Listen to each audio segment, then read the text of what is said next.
Damien Hart.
Yeah, it is to stay there would be such a okay. We are picking a side now, like, and we definitely don't have all the info or even a good amount of info to be like, oh yeah, I feel good about backing Croatia and Ostenis.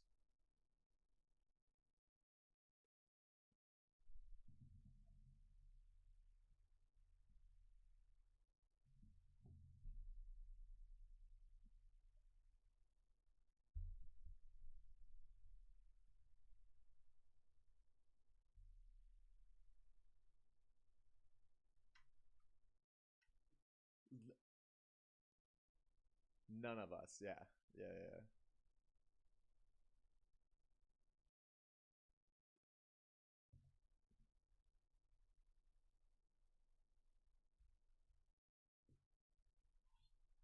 Which is cool.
Toby's still like hesitant to get up from his laying down position. Like,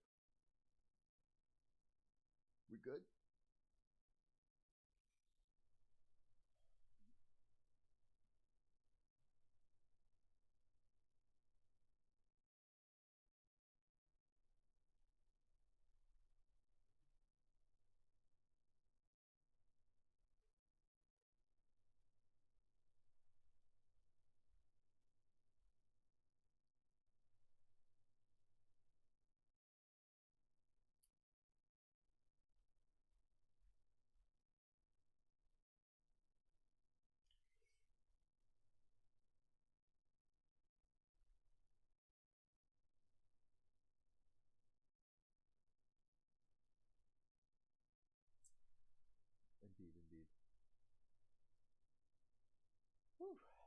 Okay.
This is true.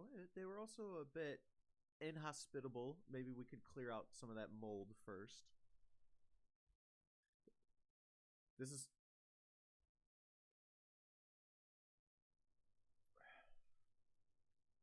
We were also with Rhea, and she said she had never seen that before. So I wonder if maybe it's still there or not.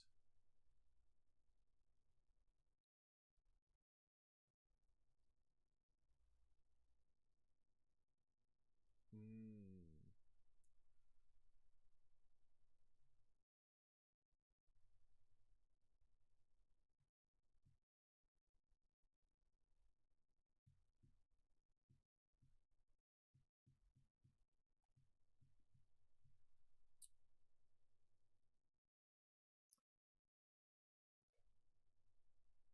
Telperion, do are there any other races that are harbored in? Oh, I know of the Aarakocra. I know you've spoken about them, but are there any other?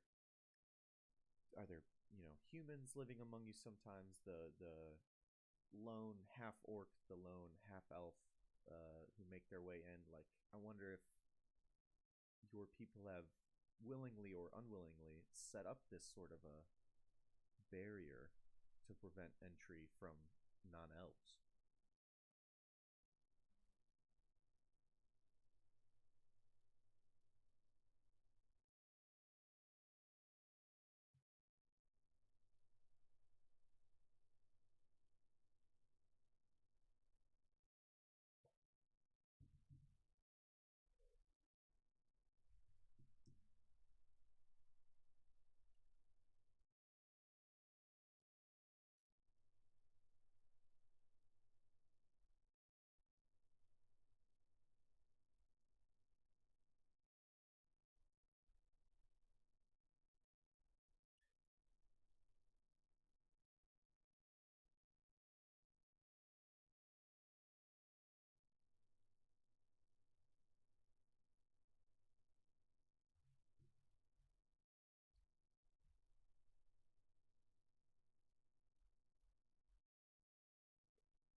And Gallus, you might be able to speak to this more, but while maybe finding refuge among the elves and the Emrin might be more secure, I don't know how the populace would, you know, feel towards that. Maybe they prefer something more familiar. If even the conversation of exiling somewhere else comes up.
Toby is going through his notebook that he absolutely has to try and find his map of Aeridon. There it is. What other?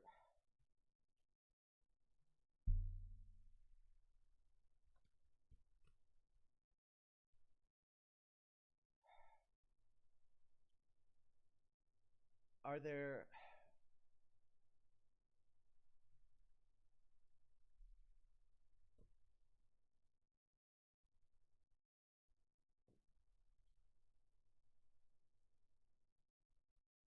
Rebecca.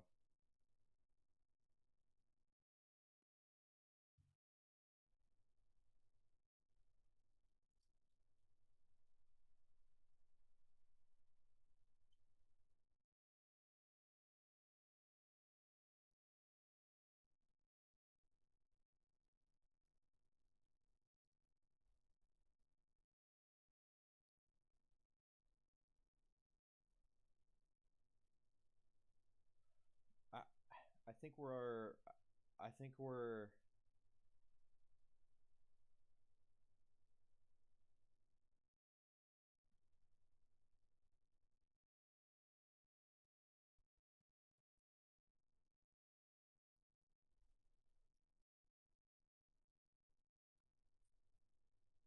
that does call into question several things. There's one that Force Hollow. I think we specifically are in a position where we have probably more time to ponder this than clearly Ostennis, and then Cardigan Post is probably in their sights because they have their tunnel system there, and then Elandris is more prominent. But if the goal is to sweep through Creatia, they'll make their way here eventually, and maybe it's not to burn this place to the ground, but you know, it's worth having this conversation of, do we sit around and wait for Durastian rule, or do something about it?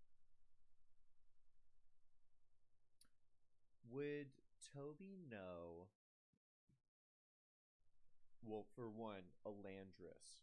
Is that also situated on the coast of the Arbor Lock?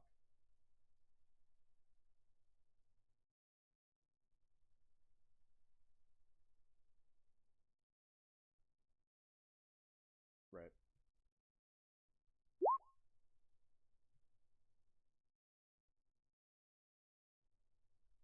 Olandris.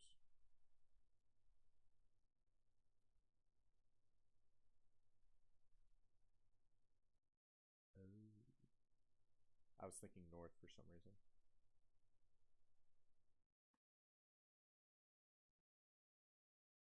Right. So my question was going to be, is there some semblance of trade, and if so, does it come through Force Hollow? Where would it come through between Belladonia and Creatia? Because it would either have to, if I'm correct, have to go through Durast on land, or they could go over the Arbor Lock. I was wondering if there was some established ferry system.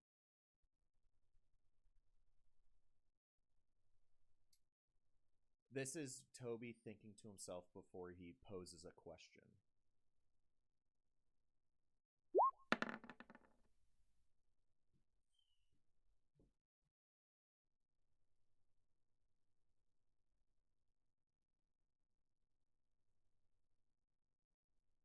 And yes, on the other one, yes. I need to change. Toby Rama, your travels pre-campaign, finding your way slowly to Force Hollow, you know that you went from Durast to Creatia via a small outpost a little east of Cardigan Post. So there are outposts that essentially bridge over the Mirror River and allow Durastian and creation trade and bartering and etc.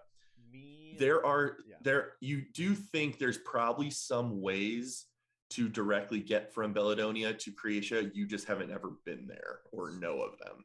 So me not knowing enough, I will then pose this question to Gallus, essentially, almost verbatim from what that thought process was, and see what he knows of contact Sure. with Belladonna. And he will offer the information that can't say I've ever been engaged in trade or resource exchange with Belladonians, but I imagine there are routes that kind of skirt the Durastian border and are able to make it to outposts to let those people into Creatia directly. I imagine Olandris would be probably one of their primary stops. They would never necessarily, I don't think, come to Forest Hollow. I don't think we've had many Belladonians come our way. But they might journey to Olandris or further west if they're in pursuit of the capital, for example. I ask this. It's just quite quite a journey though. Yeah, I'm just thinking if as we're still rowing along, Yeah. as if the decision comes to be to migrate somewhere, there's the Emerin. Belladonia is the nearest. I don't know whether what's the nation to the south? I think you mentioned Chimeras. Yep. Though I don't Although that is across the Emerin Forest, which is no small feat. Yeah, I'm just trying to think about our options. So back to Jiri's question of whether or not Duras would even care about Forest Hollow. I think that Forest Hollow is actually rather attractive for them because A, it's defensible, but not defensible enough that we could keep it from them forever because we don't have a large army. So they could take it from us and then easily defend it with more numbers. And there are the stores from all of the harvest from the fall, and now that we're entering winter. So they would happily take the food and resources you've gathered. So I think that we have some time. Maybe one of the best things would be to move them only a day's journey away to the Elvish Ruin with as much speed as possible. You also make a great point because with the big hill there, and hastily, and then maybe a more permanent wall if they were to set up some actual stonework as opposed to our functional fences. Having control over the arbor lock would be no small thing either. So yeah, I think to hope to fly under the radar is optimistic. Yeah, I don't know that I can think of any nearby places in Creatia that would be any safer than Forest Hollow. I think Roulette, you mentioned you're from Storm's Edge, right? 2 weeks, I think, further east past the lake. Yeah, that's what I worry about. I'm not. That sounds like if we could get through outposts and skirt around Durastian Notice, getting our people across a 2-week journey into neighboring Belladonia, I don't know that how feasible that is. Certainly a day's travel into the woods with adequate protection is seeming to me an appealing route to propose to Rhea and the matriarchs. That strikes me as currently option number one, but also that Telperion, you might be able to speak on this more, just more martially minded, and you too, Gallus, of course. But if their Durest might be so solely focused on Ostennis right now, they might not have too heavy of a presence on their southeastern border. It doesn't sound unreasonable to creep our way along the coast into Belladonia, if that's something that is the only comment I want to make there, because you're right, maybe their resources went entirely to the capital, a wildly advantageous position to hold and defend from. However, I just worry that we all underestimated King Zavar more than we thought. Roulette, what were you gonna add? Your journey from Storm's Edge. I'm looking at a map right now, and I'm curious about what you have to say. Does the Arbor Lock just spill into the ocean on its eastern edge? Not the eastern edge. It's essentially river, Arbor Lock, river that like kind of bisects the whole continent. Okay, so I need a better map representation on my end then. Okay. Jerry, what do you think?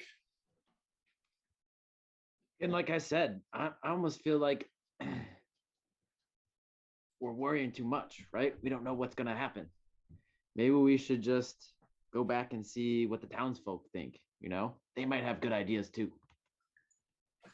Gallus, I think to Jerry's point, I think waiting and seeing might be a good first step. But I think two directions we can go. One, I'm assuming Nora have some sort of speedy scouts they can send out. One, send a scout west back on the road, halfway between here and Cardigan Post or something.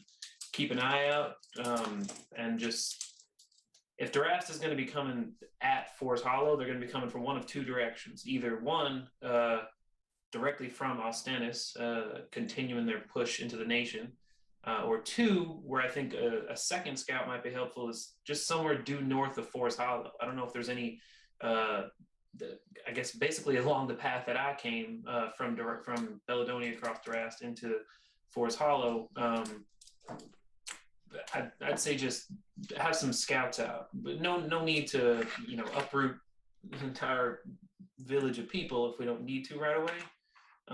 But at least but it's also true that we could probably sacrifice 4 or 5 scouts to kind of leave town for a little bit and go gather intel, especially if we think 6 Glassguard could show up in the next day or so. Also, I really like that idea, because having the scouts out there and one or two lone riders can get back to town, and then we could set up preparations that we could head into the forest on a day's journey to the ruins, and then that way we're not jumping the gun.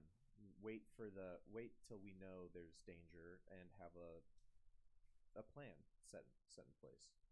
Backup plan, like everybody knows the path through the forest, maybe multiple paths to get there, so we can all escape if we need to. It's an elf's prerogative to be in the woods and to pull back out of sight when danger threatens. So I like the backup plan best. To make it a better backup plan, we could take stores and start moving them to the ruins in case, and it would cost very little to move them back at a later time. Just get the horses working, start building up that as a place to evacuate to. And also maybe part of that is send a crew to Toby was talking. Yes. Maybe even if we could have people who want to start taking items there, that would be harder to transport, or more time and ineffective to transport. Toby, what were you going to say? I was just going to say, and part of that would also, the people who are making that could also be working on making those rooms a bit more hospitable, just clearing out some of the dangerous fauna and whatnot there. Very true. These are all good thoughts. Keep them coming. Thanks, guys. We need a map. yeah. We need to see what sort of maps they've got back in Force Hollow when we get there. Yes. Yeah, do that. Maybe over the next 2 weeks, I can kind of refine what I've got. And then we can just keep updating it along the way. DM, have I noticed anything on any of my items that I'm carrying? What are you looking for specifically? A time of day. Oh, sure. On your items that you're looking for, or that you have, I don't necessarily. Do you have things that can give you that information? Our text message about my alarm clock. Oh, that's right. Nothing is recharged yet. Okay. But just like a general common sense of, it was roughly afternoon when the assault took place. We got down there, spent this amount of time there. We've been sailing for probably a good 5 or 6 hours at this point. You definitely suspect you are early morning the following day. You've probably passed the evening of the previous day. Got it. And Gallus also just asserts that, based on Kari's assertion that this particular branch of the Dark Lake would lead roughly to Landris, and kind of based on the flow of the river, I think we might be forced to rest again at some point this day, but we might be able to make it back home, depending on where it spits us out, in the next 24 hours or so. I think we've got a shot. We're making good speed, even if this place is dangerous as all hells. What were the dimensions, or what are the dimensions of the current thing we're going? Is it 200 and then 60? It was roughly that, yes, and it varies as it kind of bends around corners and drops down certain kind of canals in the earth. It definitely varies, but yes, it's very wide and not nearly as tall, but still tall enough that it seems very high. As we are going, is it purely just uniform smooth stone across, not smooth stone, but like cavern repeating, copy and paste, or is there any Go ahead and make an investigation or nature check. I feel like this is going to be a nature check for her, just because. Nope.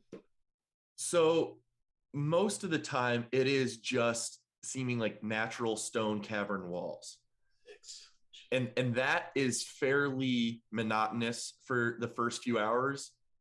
And then as you guys travel a couple more hours, the scenery does start to change. And even with a low nature check, you could ascertain that this is unique fauna and flora down here.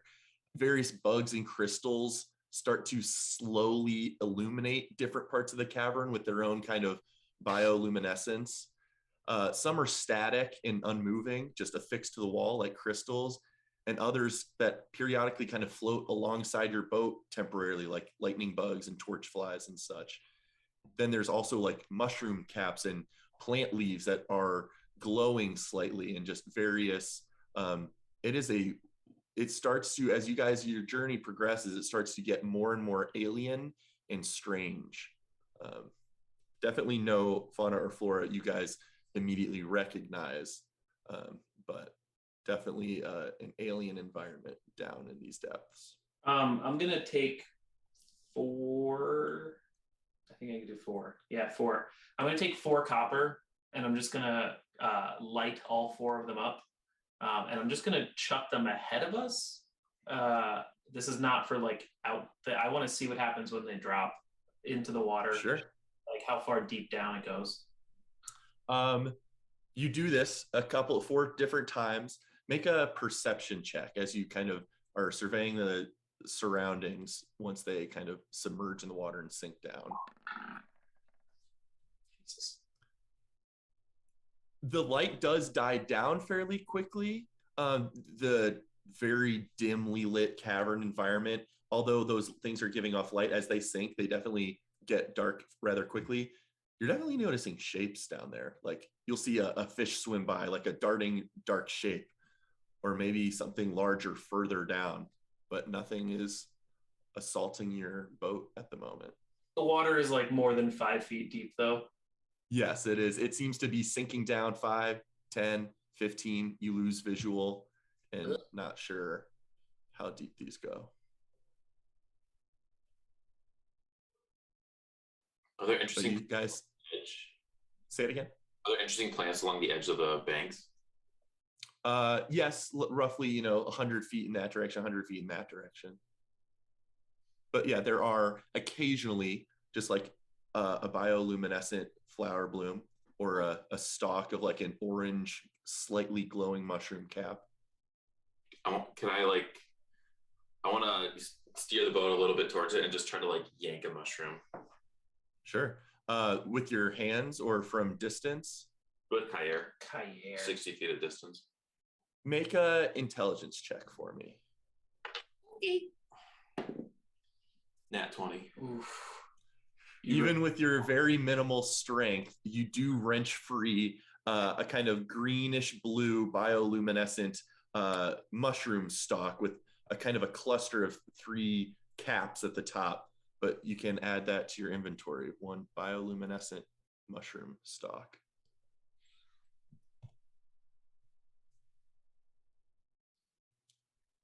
Tim, you're muted if you just said something. Oh, whoopsies. It's like Skyrim, you know, those like glowing mushrooms that you always pick off the walls. Yep. A Nern root. Yeah. Yeah, you hear this really obnoxious, annoying. Oh my god, I love that note. I didn't like poking them because I didn't like ending the music of them. Awesome, thank you. I think that opinion is not shared by anyone online. But I do agree. I always enjoyed it a little bit. We're in Blackreach. Oh my gosh.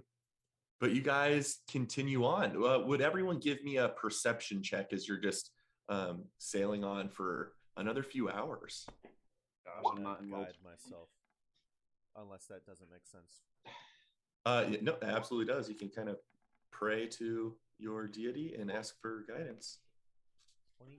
Toby, what was that total? 22. Wow. All right, what do we got here? Roulette and Jiri.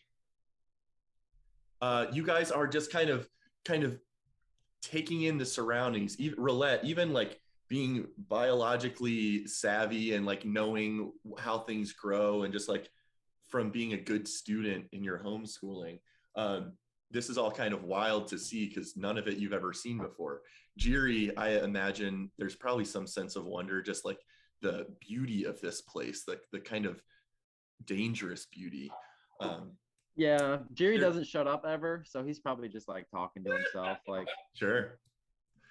Telperion and Toby Rama, you guys definitely notice that occasionally passing through like floating bioluminescent spores or just general ambient phenomenon. You do identify 2 little motes of bioluminescent, like a slightly larger torchfly or something, 2 little auras of light that have kind of not passed you guys by in your journey. You've kind of noticed them for, okay, we saw those ones like 15 minutes ago.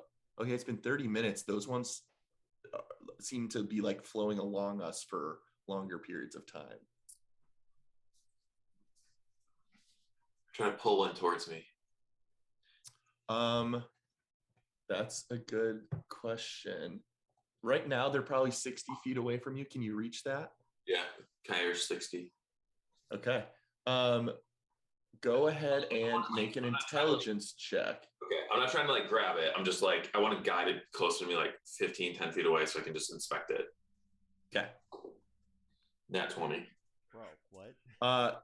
You absolutely do shift it toward you. Whatever this mote of energy does, as you kind of like reach out telepathically, telekinetically, it does like just kind of, you sense some version of a connection there, and it does move like 5 to 10 feet closer toward you. What is that, Telperion? It just looks like light. Yeah, it's just a little floating mote of like yellowish orange light. Try some celestial, Toby. Hello. I say it in Sylvan. And then I say hello again in Elvish. It does not react to either. let me try in common. Hi. Too magical for common. It flickers out. It flickers out of existence. Disappears. Oh, I scared it. Oh, do you think it was a wisp? Of will? Will of the wisp. Wisp of will? How do you say it? You have minus 8% on your attack hits now. What? From burn damage. Oh, that was weird. This is an interesting place. I don't recognize that, do I don't think any of you guys have seen something like this. Then again, it's not like some strange creature with weird limbs and stuff. It's just like a little ball of light that was following you and disappeared. I liked it. Wish we had a job. Oh wait, I have like 19 vials. Are they empty? I have 7 empty vials. Well, I guess yes, 7 because I just got a mushroom in my hand right now. I'll take a vial and I'll try to scoop it into, or scoop the little thing in a vial. It's gone. Well, Other- there was another one. One of them disappeared. There was another one. Is similarly distanced to you. So you reach out, are you extending your vial out 60 feet away? As it kind of moves toward it, it does like retract away from it slightly. Well, I can't go any further. I bring it back and I just want to keep my eye on it. Got any honey or something like that? Maybe it likes sweet things. I have like 8 different poisonous things. Maybe it likes poison. Maybe speak to it in Elvish, because it didn't seem to mind that, and then when the common was spoken. It's true. Everyone make a perception check for me. I do say, "You're welcome, little friend," in Elvish.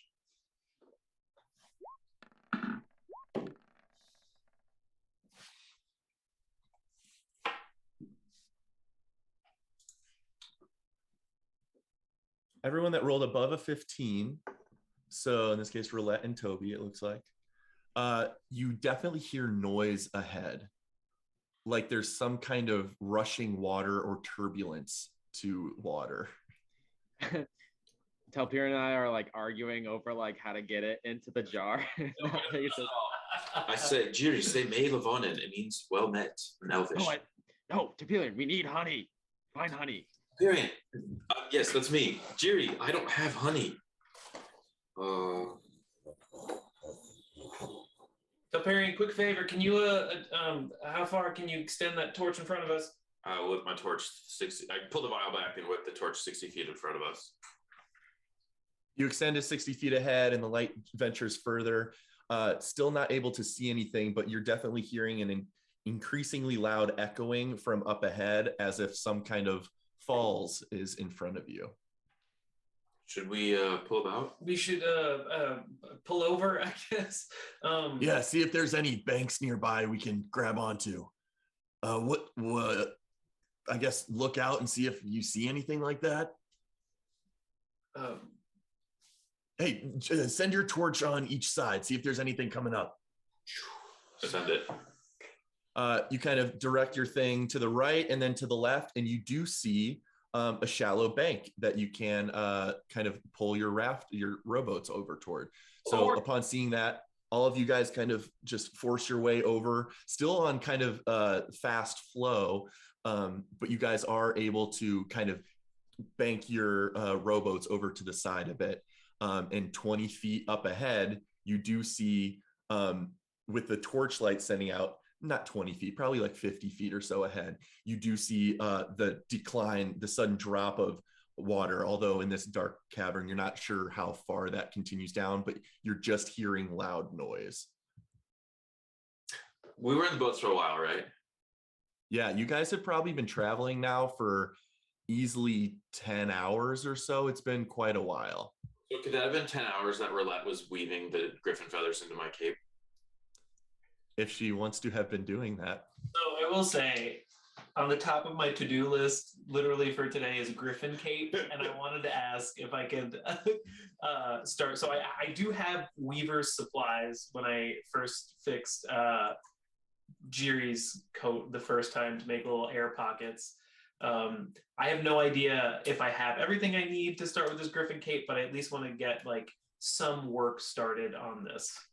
So are you functionally using like twine or thread to weave the feathers together and just hold them together, or are you like sewing them to an existing piece of fabric? I don't have any current pieces of fabric, I don't think. Actually, no, I have like... We have a book of fabric. No, that's not how it works. You can make fabric with it. And then it'll disappear. Dude, the clothier, the croquis. Yeah, it'll disappear. I do have like I guess those are clothes I'm wearing. Like, quick question. I'm wearing studded leather armor, but I have like a set of common clothes. I'm assuming those are underneath my armor. Yes, they can be like, like a frilly pirate, like linen shirt or, whatever your clothes are. You can have some separate, or you can be currently wearing some under your armor. That's your choice. I don't have any, and this is a conversation I will have had with Telperion. I don't have any like cloth or anything to use.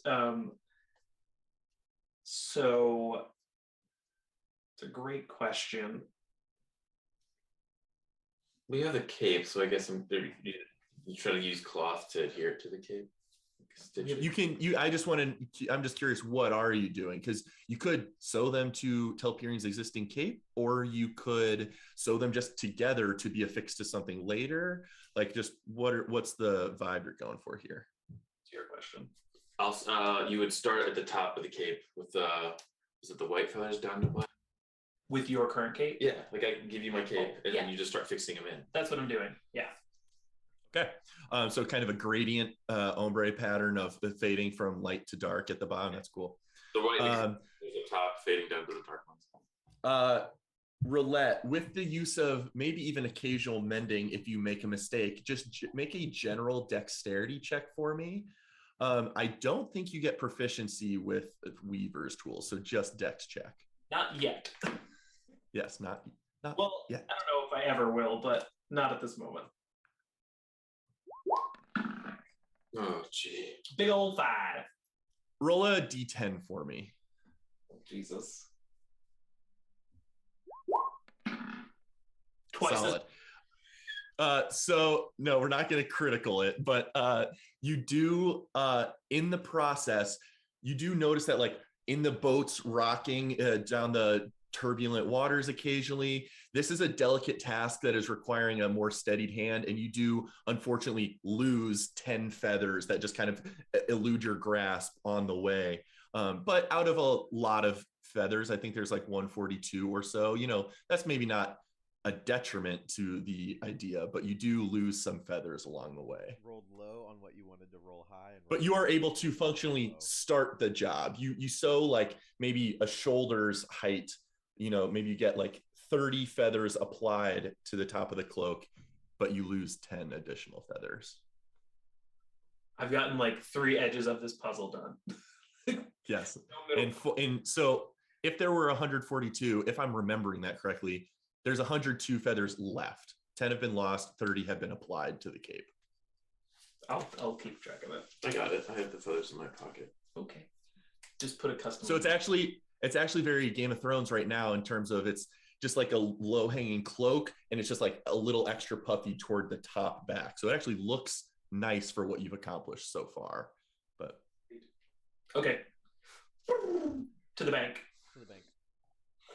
Gotta make a withdrawal. So you guys force your way over to the bank, and I'm gonna switch our screen a little bit here. I'm at 102 feathers. 102, 30 applied, 10 lost. I probably should have tossed you guys to this screen at some point, just as a brief, flavor for some of the bioluminescence in the space occasionally. But then we move here. Mute us really quick. And as you zoom out, possibly might be necessary, you guys are able to kind of force your way to the bank and drag your 2 rowboats a little bit further, and kind of peering over the side of where this falls was taking place.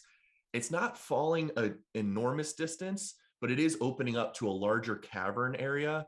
And this the falls are going maybe 100 feet down or so, collecting in a basin, and then proceeding further south functionally off screen in a new direction.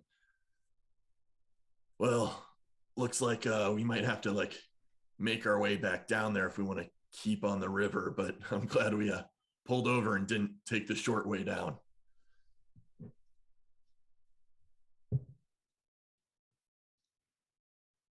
Oh, you guys are muted if you're talking, Steve. We're still like 50-ish feet from the actual never mind. I kind of just emphasize you guys kind of walked up a little bit along the bank just to see how far down this goes, and you're able to discern it goes down 100 feet or so. But there is spacious cavern here now. Gotcha.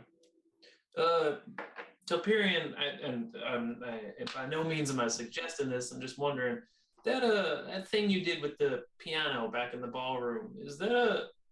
Let's say I was standing on that piano. Is that something you could have done? Yes. What if like myself and I don't know, Gallus and Toby were on top of it? Yeah, I think so. But I've never done it before, but I think so. Good to know. Good to know. Just wondering. Yeah. I'm gonna do a quick, just cursory look around, just taking our environment as I'm seeing this big drop off down into a further lake. Make a perception check. Holy shit. And I'm trying to do it extra good. 22. Very adeptly, you kind of survey the area, and although you again see occasional hints of like just floating spores in the area or bits of flora in certain spots, you don't see any movement until you catch a small mote of light down in this direction that it has still continued to follow along and now is proceeding north away from you guys. And it's moving. Just kind of slowly floating. Almost being carried by the very minimal air flow here in this space. I want to poke over and look. Is there an actual bridge over here? There is an actual bridge over there. Seems man-made, wooden, and there are various states where it has like cracked and given slightly, but it is functional and has stood the test of time to some degree. And looking down, is it like a basin of water? Like this is the end of the river? No, it collects in this basin and then is flowing further southward off screen. So further into the canal system of the Dark Lake, but just this fall was placed here. And Gallus, do you think we're at the end of where we want to go, and this is where we want to start looking for an exit, or should we be trying to take the boats down and move further along? I would be surprised if we've already made it to, I mean, we've been making good time, I think, but Kari seemed to suggest that this would continue for a day or more. I think we're well on our way to having completed half the journey, but I would suspect we need to continue further along the river, but we probably need to find a way down low. Maybe that bridge can lead us to another way we can climb down. Some of you may be able to get down easier than others, but getting the boats down might be a challenge. Well, I was just gonna say, let's go see what's on the other side of the bridge, Telperion. We can all go together. yeah, I'm in the mood to stretch my legs, and we can try to levitate the boats down after that. Yes, that'd be amazing. I forgot you did that thing with the piano. Yeah, that'd be fantastic. I'm also all of you. I'm also just getting pretty stiff and starting to ache a bit from the journey. We could catch our breath here in dry land if you guys wanted. Well, I also don't want to force this on you guys. We can continue further. This could be a good spot. I don't know where we'll find like dry banks of land like this. We could hang up here for a few moments or longer before continuing on, but at least I need to stretch. Telperion, I noticed another one of those little nodes of lights, and he actually seemed to be venturing further along this path. I don't know if we want to do some investigative work before. Maybe, I agree, settling down for a quick respite.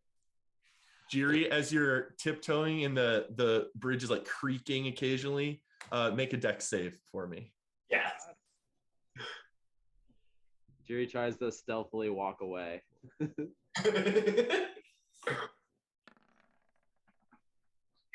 10. part of your foot finds a part of kind of rotted wood, and your foot does slide through it, but the rest does not give, and you are, although awkwardly positioned, you do not fall through this kind of weaker plank of wood on the bridge. Oh no, the bridge is trying to eat my leg. Tuperian, help me up. I grab his hand with Kair and give him a little yank. 10 pounds a yank. Yeah, it like pulls like part of his tabby and stuff, but does not functionally pull him up. I feel like that's the assist from a 5-year-old. I was just trying to give him like a little like he could like hold his hand solid so he can like try to when someone like offshoot their hand and Sure. Yeah, but definitely not enough to functionally help him up necessarily. Hang on, Jerry. Toby just said something. Toby, you're saying the light went down forward? Jerry's on the right path, I'll say. Oh, okay. Okay. I'll tread very lightly and oh god. Hey, Roulette, will you give me a hand with one of these boats? I guess Telperion can levitate him down. I don't know if we need to bring him across the bridge or what, but we shouldn't just leave these behind. Oh, sure. I just send Alfie to help you. Okay, perfect. I'll walk next to it. Yep. Tuperion, if this bridge had been a real monster, I would have been eaten already. I'm coming up to you, and I will give you the butt end of my glaive because I'm trying not to put my heavy armor next to the weak wood that you are sinking into. So I'll hold out the end of my glaive so you can try to pry yourself up. And with that's enough aid to get Jiri out of this odd predicament. But you are now again back on the bridge. But, Jiri, important to note, it's not a monster. Yeah, you go first now. Oh my god. DM, can we just say does that one boat represent both? Sure. Yeah. I do want to know how far down it is looking. Roughly 100 feet or so. Wait. Next step or to the bottom area? To the bottom of this, it's probably 50 feet down to this next ledge you're seeing, but it's 100 feet or so down to the bottom where the basin is kind of water is being collected. What am I looking at the edge over here? Just more bridge connected to stonework. Okay. I'm just gonna try to tread really lightly to there. Try to lift yourself to remove 10 pounds of your weight. You are able to get across, avoiding the one broken plank of wood. Although it creaks and feels like it's giving at times, the wood is holding. So, Is that your deck save? It was a 17. No, I'm just rolling for fun. 2 17s in a row. Everyone else, you want to come over? Yeah, Gallus kind of yells over to you, but in a hushed yell. Should we bring this boat across the bridge, or did you say you could take care of this, Telperion? Why don't we just explore and come back for it? Oh, I guess. Okay. Yeah, we can do that. I just don't want any creatures to like eat the wood. It looked kind of fucked up at the beginning of the river, but I could levitate them down right now, just so they're at the bottom. By the time we get down there, maybe that's the way to go. Well, it's that'd be fine. It's another 30 feet to the edge of the falls, and then 50 feet down, and then another 50 feet down. Can your it's roughly 50-50. Can your max 100? Can your senses extend that far? Something that heavy. He's got this. And I'm patting Telperion on the back. I think that might not change the core function of my abilities. Giving him guidance if he's about to do something. I appreciate it. But I think that something this heavy I can move about 30 feet. Or is it meters? It's probably feet. What's a meter? Are you a British elf? What's a meter? Elves are British. We all know that. But this is very much a US unit fantasy world. Okay. Imperial only? 30 feet. I can move it. Yes. What's a stone? What's a kilo? How far down? So it's like 50 feet from this ledge to the. Yeah. This actually might be more of a problem than I thought. If you're able to, maybe some people could get down there. You could leave it down to them, and they could catch it, and then we could repeat that process. if there's like 2 or 3 of us under the boat, I don't think we'd be crushed by any We means. also have rope that's 50 feet. like, yeah, that's also We could like ease it down with just rope. That's for sure too. Not to rain on this very cool parade that could have happened of magic levitation. I'm taking out. Jiri, as you step there, kind of going down some of these stone walkways, right in front of you, 10 feet in front of you, out of nowhere, a flicker of hovering moat just kind of floats in front of you. And then it kind of goes around your head and then further back up this way, passing Telperion and following where the other one had gone. Aeridon, catch it. Oh, Get your honey how'd out. you get down there? Try to scoop it with a vial. It'll dodge. Scoop. I'm gonna scoop him. You can absolutely try to make a. You're well within your range. Make an attack roll. Just make an intelligence check, really. And I had just patted him on the back. Oh, he did. 6 plus That's fine. 8. No, 6 plus 2. 6 plus 2, 8 total. Yeah. 6 plus 8. With 8, you reach out your vial, and once again, similarly to the previous time, it just kind of dodges, almost like a leaf in the wind. It just kind of warps around your vial unaffected in its trajectory. Hey, come back. We need to deal with the boats before we explore. Okay, but we really need to find some honey at some point too. Sounds tasty.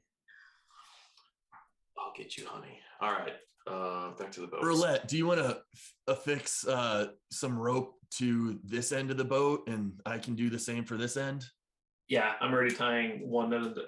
So I have a 50-foot length of rope. Yeah, Gallus will use the same on his end, and you guys can kind of guide it off this ledge and make an athletics check with advantage from Gallus's help, just to see how proficiently this Toby goes. is sticking with Jiri and Telperion, but trying to also stay privy to what's going on elsewhere. And he's just 11. Guys. 11, although a low roll from an advantage standpoint, is plenty to safely lower this boat, and it does touch ground on that next ledge. I tossed the rope. I was gonna. Well, hang on. I could go down and untie it, and then we could do the second boat, and I could be down there to untie it. Or we actually need to move it down the other. Well, there's one more ledge it needs to go down. So, Jiri, did you see which way the light went? This way, I think. Yeah, it did continue off screen. Jiri. Nothing. You do, Jiri and Toby Rama, as you're kind of roughly in that direction, both of you make a perception check for me.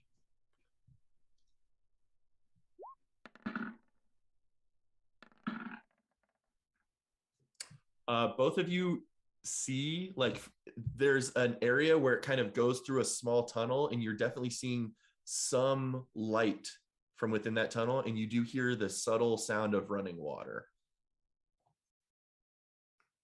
But that's it.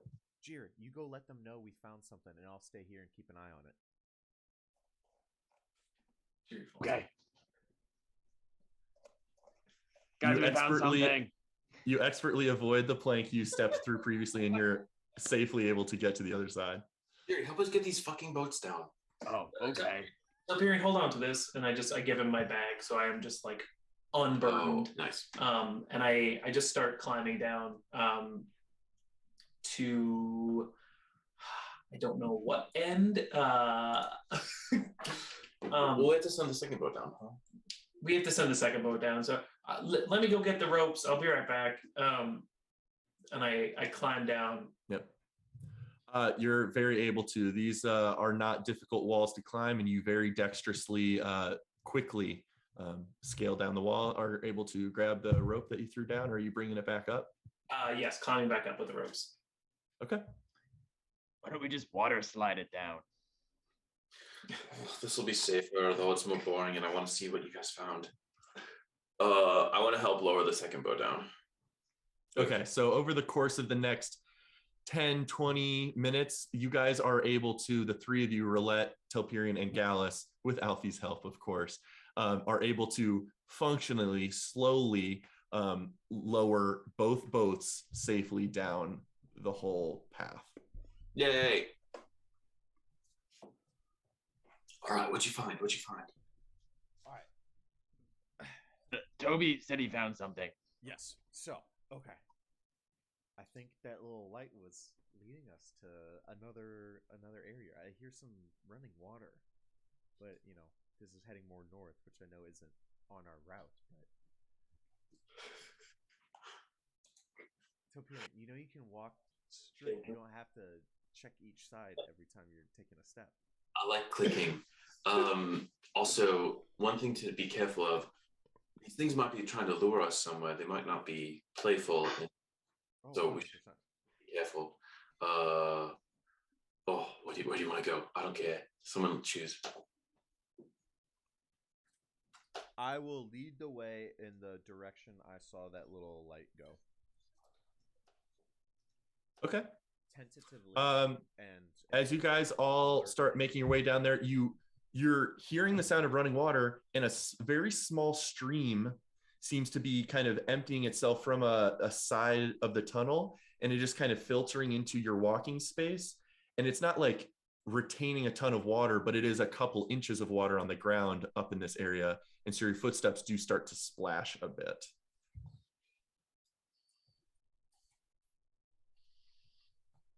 But as you continue, you kind of move to an area where there's a bit more light in the vicinity. Very found. Is there a large-breasted woman in the middle of this room? with very pointy. Holding a doll. There is not. Damn it! Not in visible range, at least. Man, I wish I could see invisible things. You can? But you do see two familiar motes of hovering light in these vicinities, alongside numerous other very small dots of light just kind of hovering in the air. And again, just kind of just naturally billowing slightly in the breeze in this area. And you're also noticing 3 holes in the earth where water is kind of draining down into. So this whole cavern is a couple inches of water, but not full of water where you need to wade through it. And are there bones all over? As you guys start, this little island in the middle is roughly 10 feet or so up and kind of surrounded with stalagmites and such. But you do see an area over to the left where you guys think you could get closer and investigate. But right now you are functionally just entering the mouth of this cavern. I go in, but our icons aren't here. Could I do a quick undead radar sweep? Sure. Let me do this really Someday quickly. you'll find on that with this ability. It is not this day. I need to grab those guys. Token layer. There you guys are. Okay. You guys are proceeding in here. Toby Rama, you're entering this kind of alerted extended consciousness.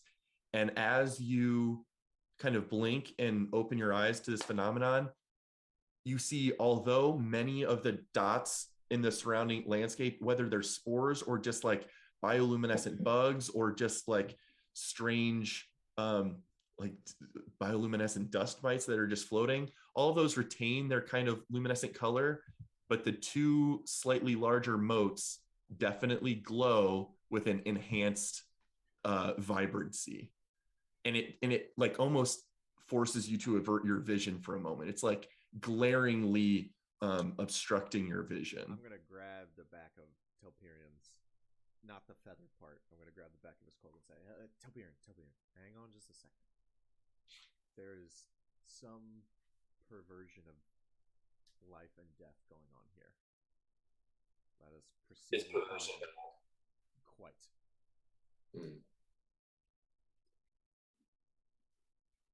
I'm not going to tow that way then, but I do want to go look at this hole. Sure. Is the hole nature, can I tell from the way it swirls? Is it like a natural formation, or does it look like it was burrowed? It definitely make a nature check.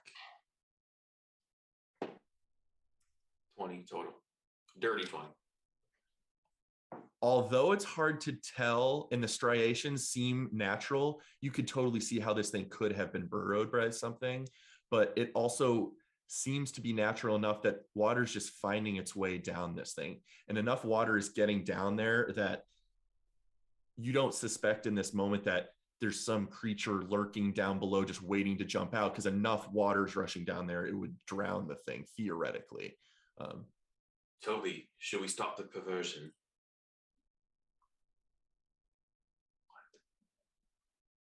He said there's a perversion of life and death. Hang on, I'm chewing on the jerky I had in my bag. Into the hole for a second. Because Michael has to pee. It seems to be luring us, much like you said. Loot.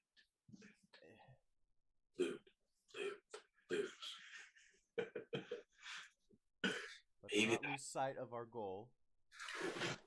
But yes, this is very much piquing my interest. Callus, did Kari mention anything about like weird offshoots like this? Because at least the room back there looked like it was intentionally built. It was a constructed bridge. Did she mention anything about like these little caves like this? She definitely didn't mention anything in our conversations just hours ago, but I also don't know how thoroughly the Ebon-Clad has perused these tunnels. It sounds like they don't make use of these often. So, and everything in here is very natural. Like this is not like the entrance to this cave was like a natural offshoot. You can make a nature check as well, or investigation for you. Investigation. Rather low roll, but still a 10. Difficult to tell. You're not seeing tool work or like human mortal construction that would have like mined out this chunk of the cavern specifically.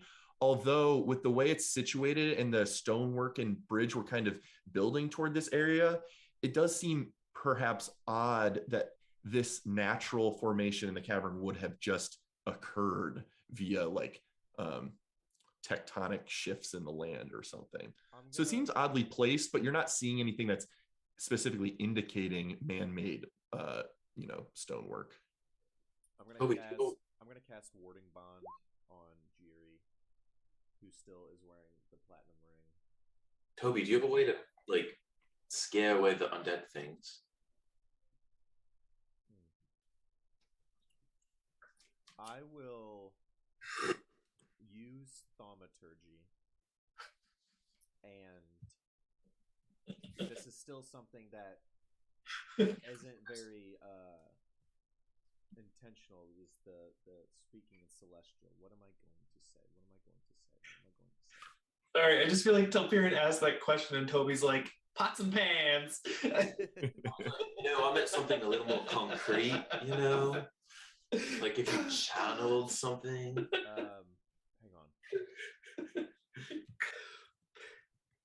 You like channel something divine to make it go away. Oh my god. Toby will kind of focus, and then his eyes will open. They will be a bright white as he kind of boomingly says into this cavern, "Ways Skiliro Rathur." And that kind of echoes out through the cavern. The two motes of light just kind of shift in their space, not necessarily reacting to the amplified voice. Jiri, what was it you said before? Hi! Oh, jeez. Yeah, that's what I did say. And I just shout hi up into the thing as I'm wandering to the left a little bit. I want to wander up to the right as you start yelling. Roulette and Alfie rolling up to the left side. Telperion moving over to the right. I'm asking before you say anything. Is this area like? Is this like stone that's like It's fairly blocked off. It's like 10 feet up this weird platform, and there's tons of stalagmites that would make it difficult to get across this area. But you guys walking in notice like a bank and gentler terrain toward this side.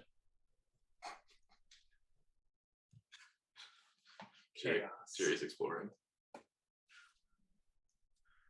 And you say hi. Definitely making plenty of noise with the splashing footsteps, but the motes of light don't seem to pay it any mind or react to the noise. I'm also going to do that.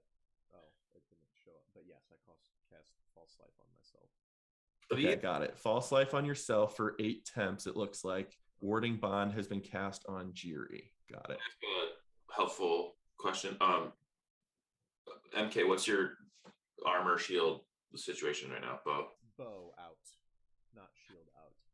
I want to investigate this area. Are these just like plain stone? Make an investigation check. 17. You are having a hard time getting past them, but they do seem to be natural stalagmites. And there's not much on the other side. Just seems like just barren stone terrain. Where'd Jiri go? I deleted myself by accident. That's really funny. He fell down the hole. I'm in the hole. It was really funny because I saw exactly what happened. Jerry, you drew a line and then you went to delete the line and I think deleted both. Mm-hmm. Because you were right next to the hole and I just pictured. That's pretty funny. I want to ask Jerry, do you think Jean Laval stores any of his goods down here? Oh, we should send Elfie down to look. Well, I just meant this cavern in general. Oh, I mean, we could see. I don't know. Why don't you call for Jean? No, I'm not going to do that. But it'd be funny if you did, though. I'll keep it in mind. Roulette, as you start making your way over toward that left area, the motes of light do start to move. Oh, they're there. Roughly toward your direction. Very dim. But they are essentially hovering in the spaces, kind of framing this kind of gentler rise in the terrain. Hey, I have Alfie take like a step in front of me I love how timid we're being. to reorient. And I just say, hello. That scares them away. They just hover, no reaction.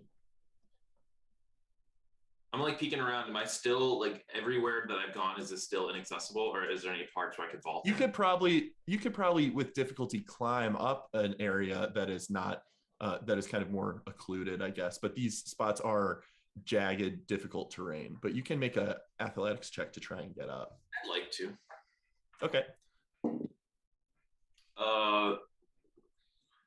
6 + 3, 19.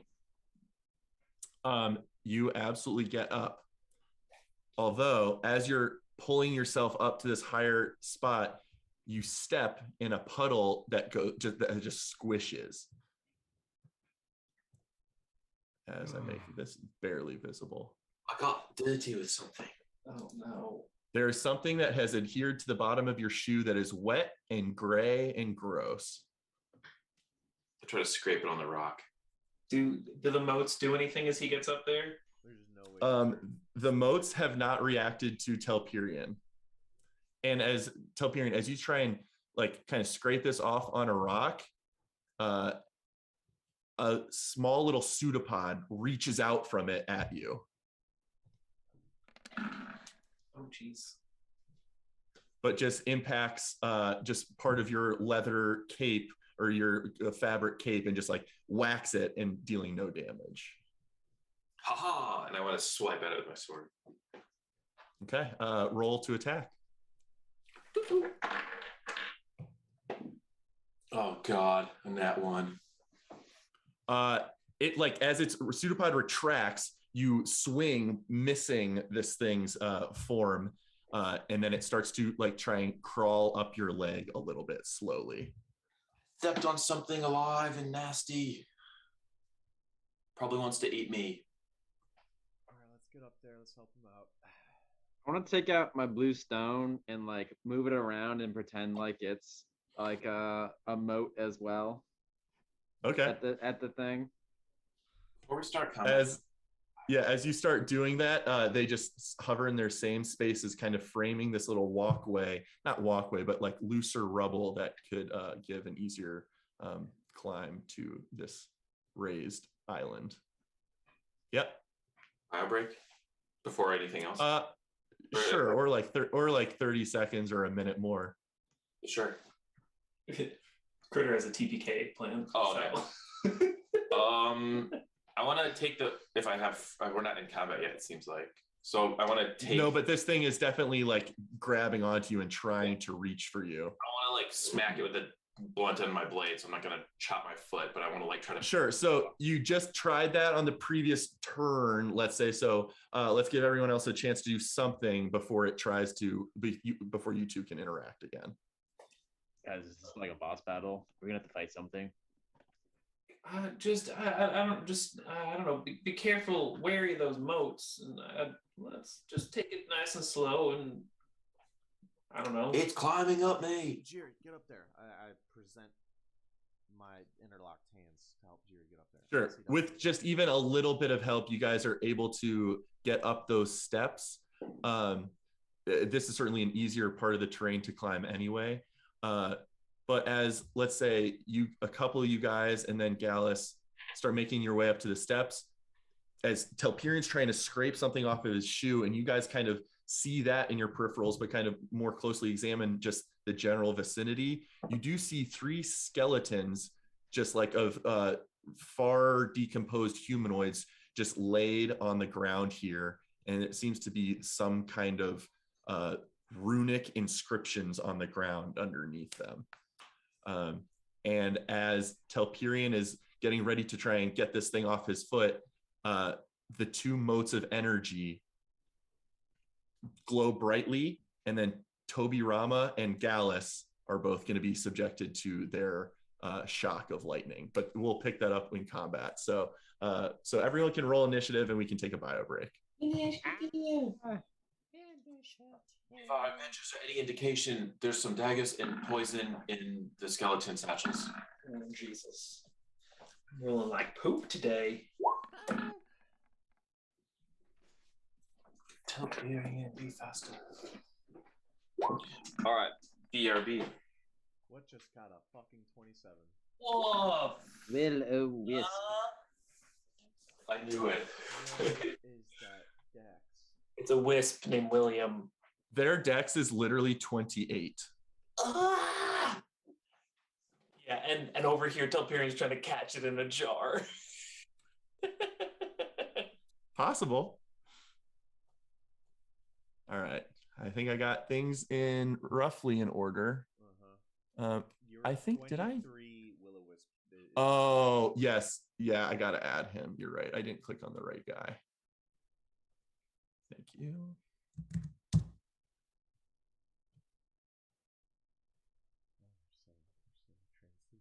All right. Bio break. Yes.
Steve, what is your Christmas itinerary? And like travel wise?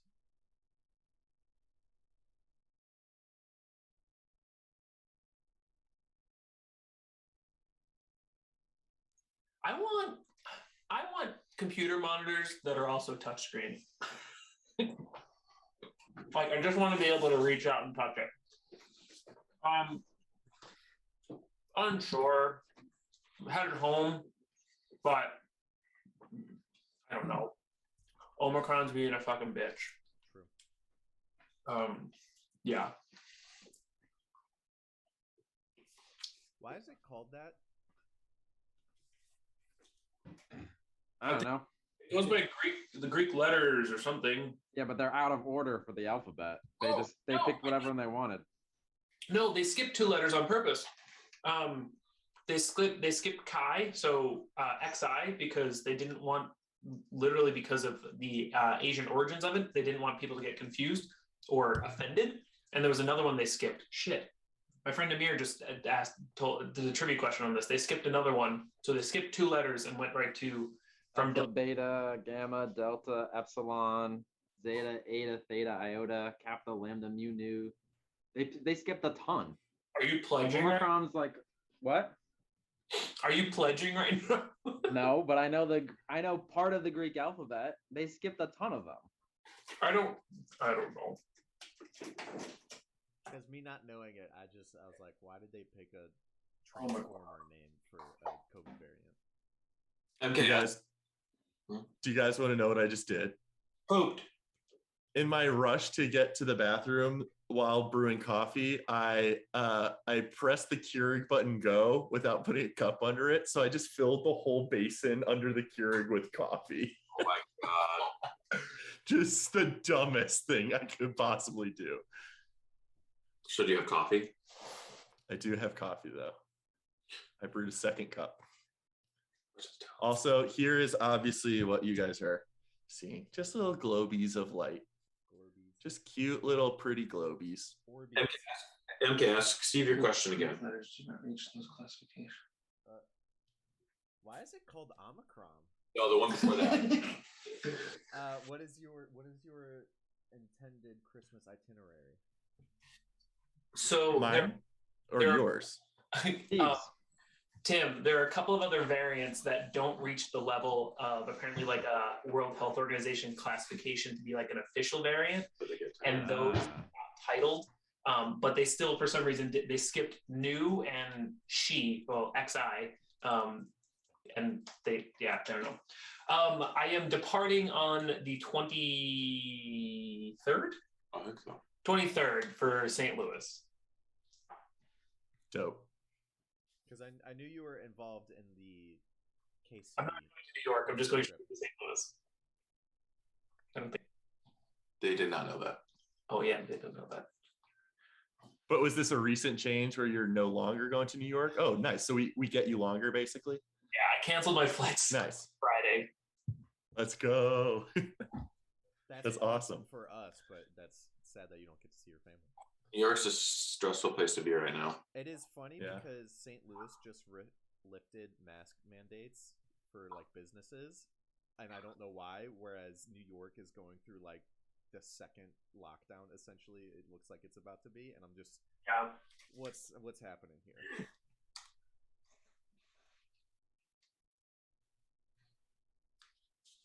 Yep.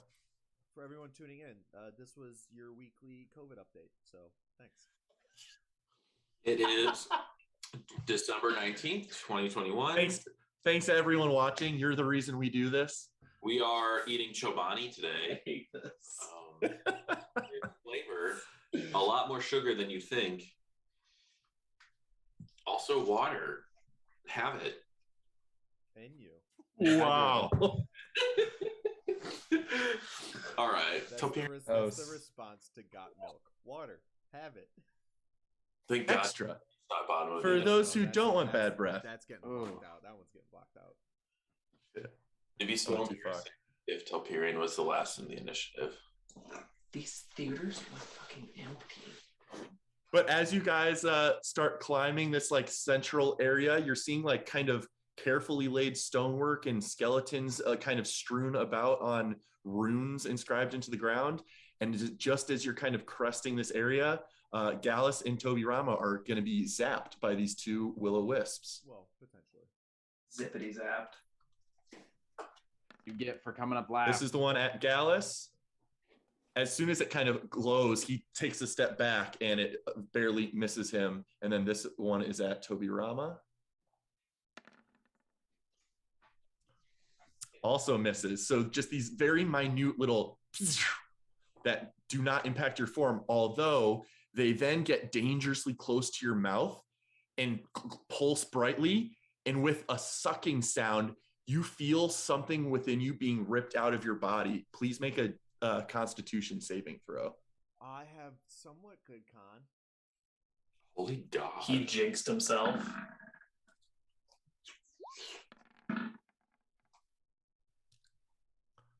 DC was 10, and you make it. For my soul to be ripped out of my body? I don't know, but... Oh, I can't throw this to the damn thing. I don't know why it won't let me display in virtual tabletop sometimes, but... We don't know. You don't know. You don't know what it does.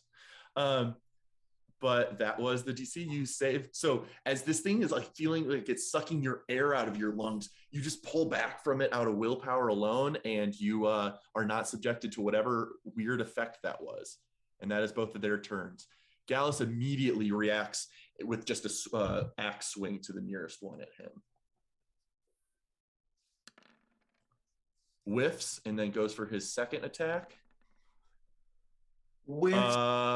And whiffs worse. He actually, with his two swings, he impacts instead these little globules, very dexterous and just like dodging in the air, hard to strike at such a particular point in space. And he actually slams his axe against one of the nearby stalagmites, knocking it free from his hand. He has to scurry a little bit to pick it back up, but that is Gallus's turn.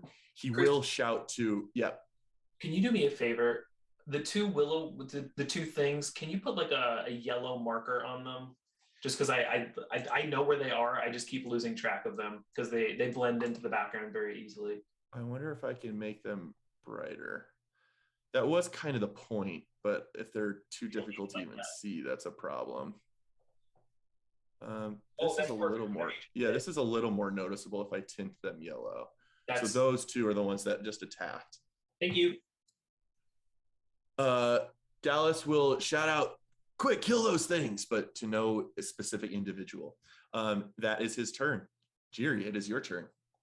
All right, I'm gonna say, stay still, Telperion. I'm gonna punch that thing off of you. I'm gonna give it a lefty and a righty. Pop, pop. All right, roll to hit. I forgot you're in punching mode. Yes. It rolls a 1 and hits you. All right, here comes lefty. Breaks my shin. No, it's not rolling. Let me try again. All right, lefty. Hit true. Lefty. God damn it. Lefty misses. Wait, actually, that's a different creature. Lefty does hit, and righty hits as well. They both like rolled the same. Regardless, they both hit. This ooze, liquid, gross creature is a very easy thing to make contact with. And as you hit it, roll damage. I did. It should be, if both of them hit, it should only be 10 damage total because righty is a little different. And I accidentally hit lefty twice. Yep, got it. 10 damage. This thing's form is definitely impacted, as if like Ditto, the creature, was slammed with a fist. It kind of like morphs, but then coagulates back together, but it definitely was impacted.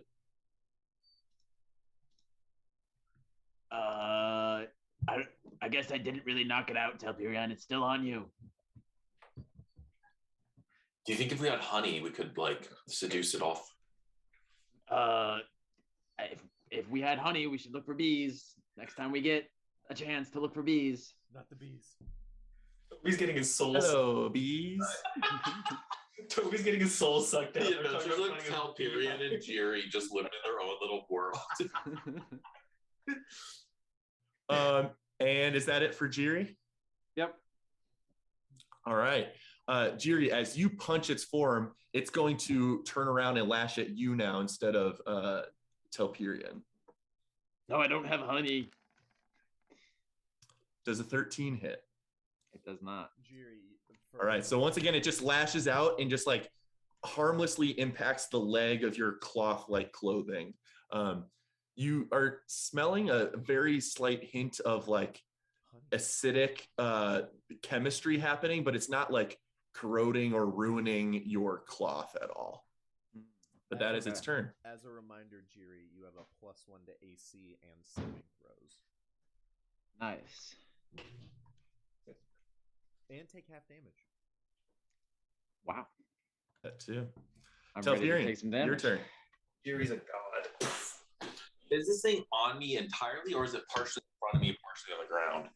It is like partially clinging onto your foot, but it is functionally in the space next to you and just reached out. It kind of averted its attention from you toward Jiri. I'm just going to swing at the core of it. All right, swing. Let me see your hit swing. Oh, 19 plus 6. 25 to hit. Roll damage. You absolutely hit it. Oh my god, I rolled a 2. But I get to add 6 to that, so 8 total. You cut this thing in two, and it slurps, it liquefies, and just drains into the ground. But it seems to... Yeah, you can add force damage if you want. Okay. I will. I rolled a 5, 6, 7. 7 force damage as well. Okay. So you obliterate this thing, it liquefies, it's spread into multiple parts and does not coagulate back together. Although your weapon that struck it seems to corrode slightly from the acidic nature of this gray substance, and you have a permanent -1 to that specific weapon. Damn. Which can be fixed or honed or tempered back to its normal state, but it has just corroded part of the sharp edge of your blade. What did you hit after it with? You functionally killed it? What is with me and swords? Which sword did you use? Yeah, what did you use? My longsword. Roulette mentally notes. Okay, add it to the list. Don't hit it. Do mental weapons. That is a lesson you learn very quickly in that moment, for sure. Is that it for your turn? Yes. Wait. Bonus action. I have a bonus action. Oh. I want to push the orb away from Toby. Okay. You absolutely can do so. It will make a save. 17 -1 or -5 is 12. Does 12 meet your DC? 8 + 2 is 12, so it beats it. It just holds on. Even with its weak strength, it's just like in this moment, it is too focused on Toby Ramen. It's not pushed back away. I saw the 17 is like no shot, and I saw the -5 like oh. -5. Yeah, that's big. Not very strong creatures, these ones. That's my turn. Oh, you know what? Actually, I'm gonna move. I'm gonna want. And I wanna look at the thing imposingly and say, "Oh, you are cute." What language do you say that in? Draconic. Primordial. Abyssal. Okay. Roulette, your turn. Fun fact, that's the only phrase he knows how to say in Primordial. I thought you were cute. Do I get very quickly at a glance see any more of those little black puddles of the pseudopods? Probably in this moment, you're only getting a very apparent, obvious visual stuff. You would probably need to spend some very small duration of time to suss out if there's more of those. Sure. I'm gonna step back over to here, and the one that was like attached to Telperion is kaput, right? It's gone. It is scattered into bits and is just like liquid on the ground. I am going to step back, and as I'm stepping back, I am going to just launch a firebolt at this one that Gallus was whiffing at. Okay. Roll to hit. 24 to hit. Love that for us. It dodges quickly in the air. It's moving so rapidly, and your thing barely finds it. Not just hitting, but is although these things are very dexterous, you do successfully hit it.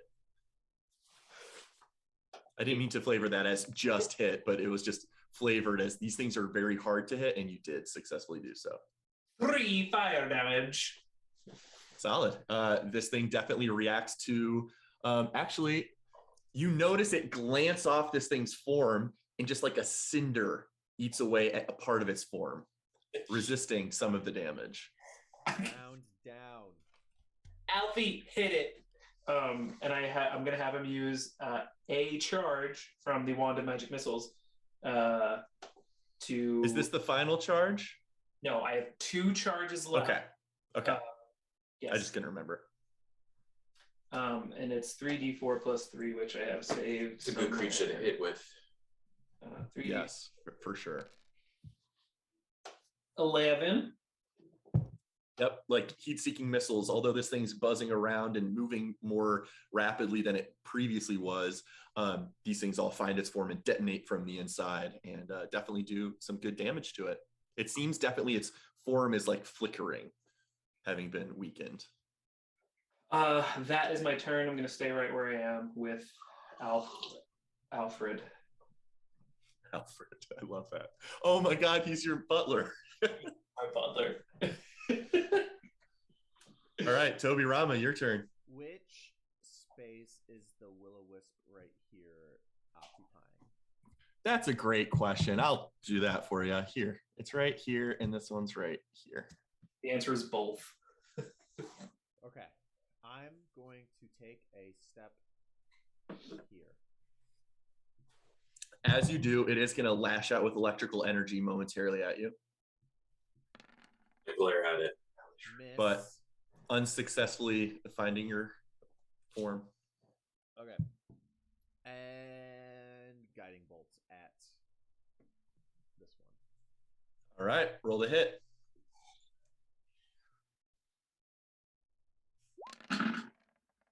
My God. Bro, what? Let me Unfortunately, Oh my. all this very thin strand of like arrow bolt like energy just strikes past it and just like very deftly dodges barely to the side. But it came from your bow, so it looked cool. It did look cool. It did Dodge quite out look of the cool. way. How about that? And then I used my bonus action to spare none of the dying. Because that is my Okay. bonus action available to me ever. And I'll stay there. Yes, I will stay there. That's my thing. Guiding bolt is the coolest spell. Yeah. As Toby Rama, as you finish your turn, these globules of light seem to speak in some way. You hear noise coming from them, but it's absolutely unintelligible, whatever they're saying. It's just like, from this sunken Caroline, like just this humming, weird speech that none of you understand. And then the one nearest you attacks you specifically with its For sure. shock.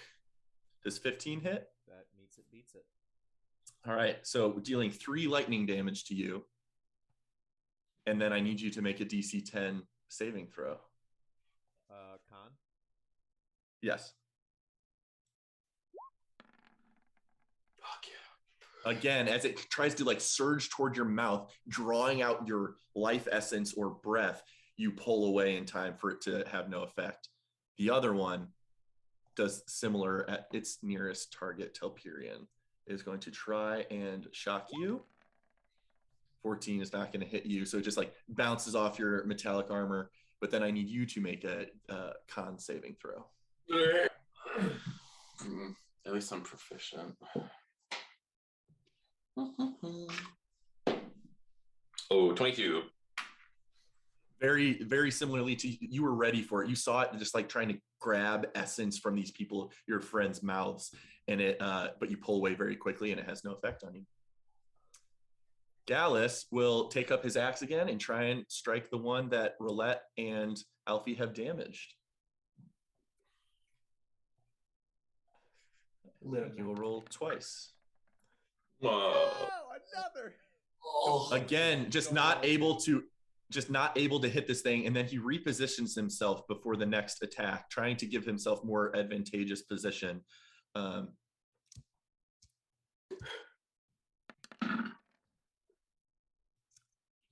And with a 19, barely carves past part of its form, but you see his axe meets resistance in the air as it's bounced back. He does deal 3 slashing damage, but not full damage to this thing. Quick, Jiri, hit it!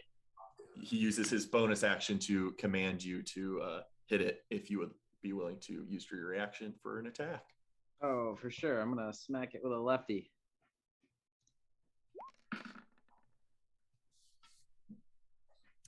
You strike right where you think it's going to be, and it just like bends slightly around your fist as you're tracked, not impacting it.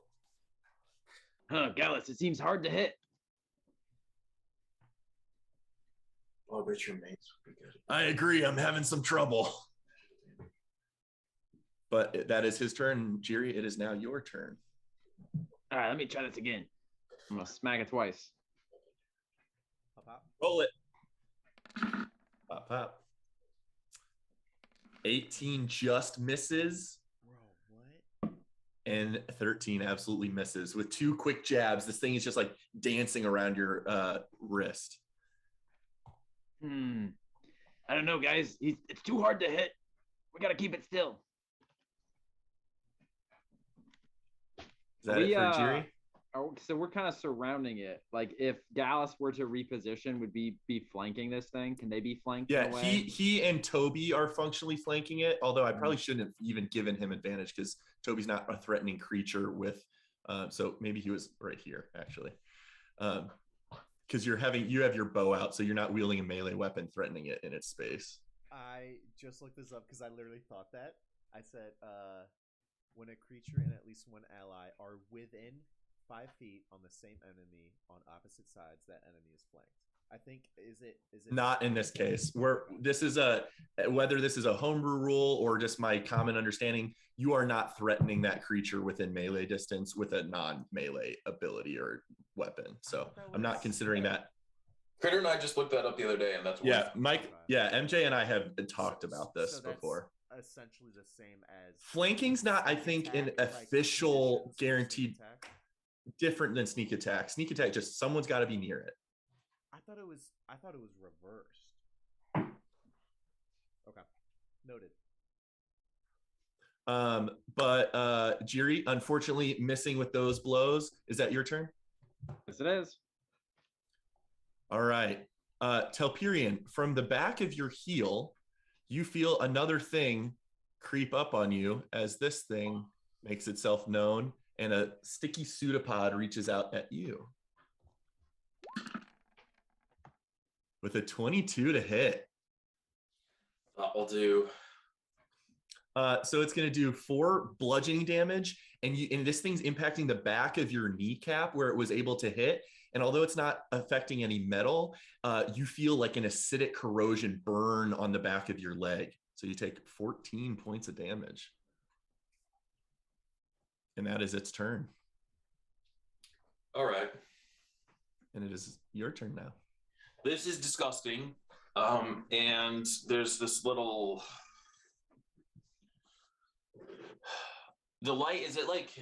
does the will-o-wisp have its back to the rock? Unclear what its back is. It's just a globe of light. Is it next to the rock? Like there's no way I could get behind it or anything? Oh, you might be able to go the long way around and get to a different position on it. I guess, can I go here? You could hop down that probably successfully if you roll well. Or you could just like run the way you came up. Get 2 opportunities. Yeah. But you could hop down the way you're interested in, as long as you don't biff and fall on your face. I'll let Gallus is down there. I'm going to actually, you know what? I'm gonna drop my sword, grab my sliver, and I want to throw at the one that's been wounded. Okay, you can absolutely do so. Roll the hit. 13 plus 6. 19. You barely hit this thing. You're sure it's going to miss. And then the way it dodges accidentally falls into the trajectory of your blade. Roll damage.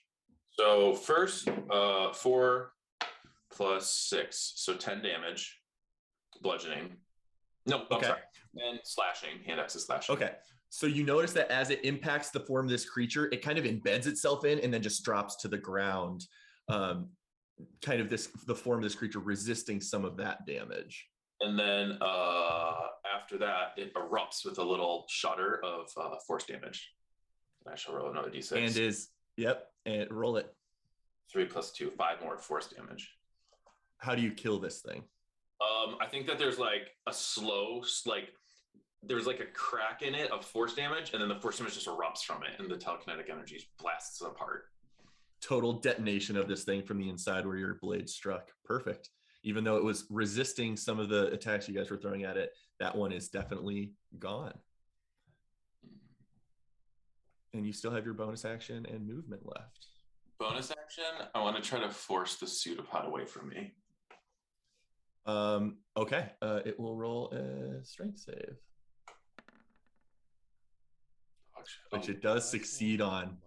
It's just like you emphatically push it away, but it just sludges over in its space and then just kind of bounces back like jello.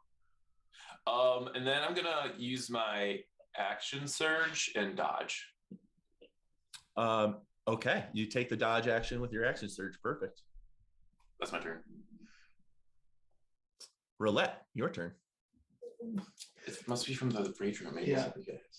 I am going to. Oh, and I want to call out: don't hit the pseudopod with anything you value.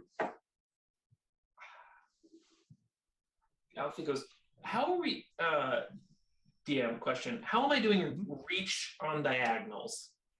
2 squares. Like we'll keep it simple. You can reach like this space functionally. Like if I move here, can I reach the? Yeah. Yes. Okay, gotcha. So it's like a 3x3 square around me, or or 5 by 5. Okay. I'm gonna move down here, and I'm just gonna. Yeah, sure. Who cares? Nope. We're just gonna swing at it. Okay. At the Will-O-Wisp. Yes. Yeah. All right. Roll the hit. 19? 19 barely impacts it. And is your infusion currently on this flail right now? Yeah, I will. So I'll know specifically if it changes. Yeah. So you just kind of you saw glancing blows on the forms of these things, and you feel like you successfully fully impact this thing's form with your magical weapon. Oh, yeah. 13 bludgeoning. Nice job. It definitely impacts it severely, and already it starts to crack and flicker a little bit, losing some of its stable form. Not going to do anything with my bonus action, but I will have Alfie move over here, and he's taking the dodge action. Okay. And that's my turn. Perfect. Toby Rama. Rinse and repeat, right? Yeah. Guiding bolt incoming. Yes, that's what I want to do. Fuck me in my. Unfortunately, goes wide. Does not impact the form of this very hard to hit creature. As I go here, I run to there. All right, you are welcome to do so. Is that it for Toby? Yeah. All right, well, this one is no longer an initiative. This one is making an attack at the nearest person, Telperion. Oh, no, I'm sorry. This thing, having been severely damaged in the last turn, is going to start floating down here, over here. I punch it. Telperion and Alfie both get attacks of opportunity if they wish. I don't know if Alpha, by default, gets attacks of opportunity, but Telperion at the very least does. Alfie is going to not, very specifically opt not to. Okay. I can punch with my reaction, right? Sure, yeah, that's an attack. Like swords on the ground. Pull that one sliver. Yeah, 11 plus 6 is 17. You strike into thin air as it like just dexterously gets away from you, and it uses all of its movement to kind of separate into this aura that sucks its way into the mouth of this single. There's 3 skeletons, but the largest skeleton in the middle of this area. And as this thing gets, the will-o-wisp kind of embeds itself in its head, and you see the light from it within its skull, this thing starts to creak and stand to its knees, and is functionally going to be added to initiative.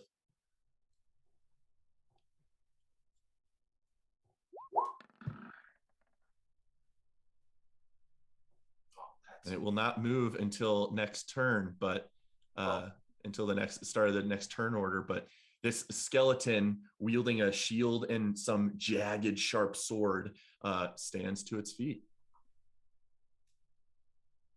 And that was its turn. Then Gallus is going to kind of run up to the side and say, "What's going on? Where'd those things go? You guys all right?" "Oh shit, what's that?" And he's gonna take his action to dodge, not knowing the capabilities of this new creature that has come onto the battlefield. And now it is this thing's turn. It's going to turn and regard the person that just most recently spoke, and it is going to make a beeline for Gallus and reach out and attack him. Disadvantage. Okay, so Alfie's leg sticks out, or how are you imposing disadvantage in this moment? Oh yeah, whatever. Alfie doesn't know that. Oh, pause. I'm going to retcon that, and for a very specific, not Gallus's dodge, but I sent Alfie over there to protect Telperion, so I'm not going to dodge that. Okay, that's totally fine. All right. So it runs at Gallus to attack. With its first attack, it swipes with its jagged, like nasty looking longsword with disadvantage. Missing Gallus. Gallus expertly just deflects the blade to the side using his axe almost as a shield. And with this creature's second attack, it reaches out with like a gnarly claw that has like black mist just billowing off its nails. And it is going to make another melee attack, still with disadvantage. And does not impact Gallus as he fights it back, but this thing looks nasty and mean and is snarling. Jiri, it is your turn. I'm gonna sneak up behind this thing. I go around kind of like this, I guess. Whoop, and then boop.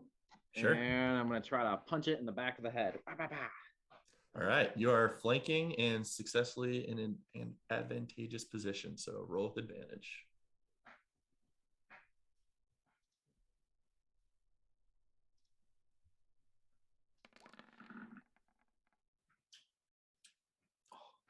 Wow, my screen is doing some weird things, but with the 20, you absolutely hit for 5 bludgeoning damage. Yep, and then 11. Let me ask Jiri a question.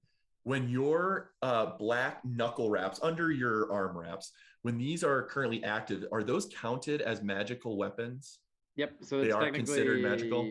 Yep, it does magical bludgeoning damage. Okay, so you strike this thing and definitely feel part of like one of the ribs kind of buckle and crack a little bit. You definitely injured that thing. All right,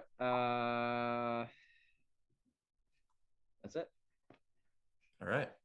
Only one of your blows finding purchase, but then that is Jiri's turn. Just a whip from the pseudopod of this ooze-like creature toward Telperion with disadvantage because you're dodging and keeping your alertness high. You do it if you want. Alfie shrugs. Pretty good rolls, but not enough to impact your dodging form. You just dexterously step away from where it lashes, and it does not find purchase. It is your turn. I'm going to snag. Well, so my -1 longsword, is that to both attack and damage? Great question. I threw it in the chat. It is only damage, so you still have full ability to hit with it. It's just going to do. It's less sharp at this point now. I'm gonna pick my longsword back up, and can I trade places with? I just want to get over here. Sure. Yeah, you can. It's rough terrain, but you can move past an ally space, kind of pushing past all them. of us are just here, and I'm just slashing at this thing's form. All right, you have advantage on your hit because Roulette is flanking with you. Woo! I rolled 2 3s. Solid for a total of like 10 or something. Oh, 9. Okay. Yeah, unfortunately, this thing turns back at you and just catches your blade mid-swing and just tosses it to the side, like thrusting your arm down. But you did not damage the creature. Anything else? Yeah, I guess I shall use my bonus action to woof. Hot. I want to. Is this thing against the rock? Like, it's against that weird, crappy. Whatever. It'll just move back. I'm just gonna use my bonus action to calm my mind and psionic pulse. Okay. 5 plus 4 is 9. Hit that back. Sometimes when you pulse, you just gotta do it Nice. psionically. It's true. All right, I'm at 31 HP. That's my turn. Perfect. Roulette. Should have done this before. Bonus action, I will cast Arcane Weapon on my flail thingy. Ignore the dice roll. That was a good one. Yeah, it was. But you cast it with your bonus action, imbuing your weapon with what? Fire. Okay. So the head of it's glowing. It's not on fire yet. And I'm going to swing at this bitch in front of me, the skeleton. Perfect. That's why I You absolutely hit. Roll damage. Damage. This one. And shit, now I gotta reroll the others. God, get out of here. And this one. 17.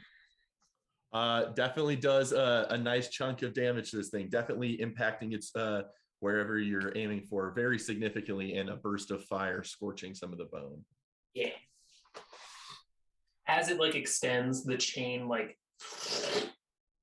into flames and then strikes with it, and then it retracts. Beautiful. It's just glowing, not on fire.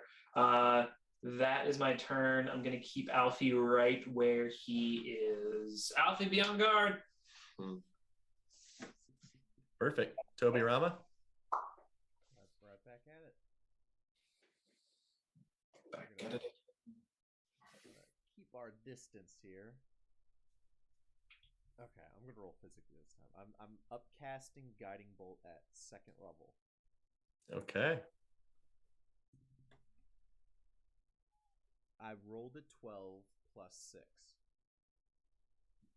Absolutely hits. You strike this thing. Where are you aiming?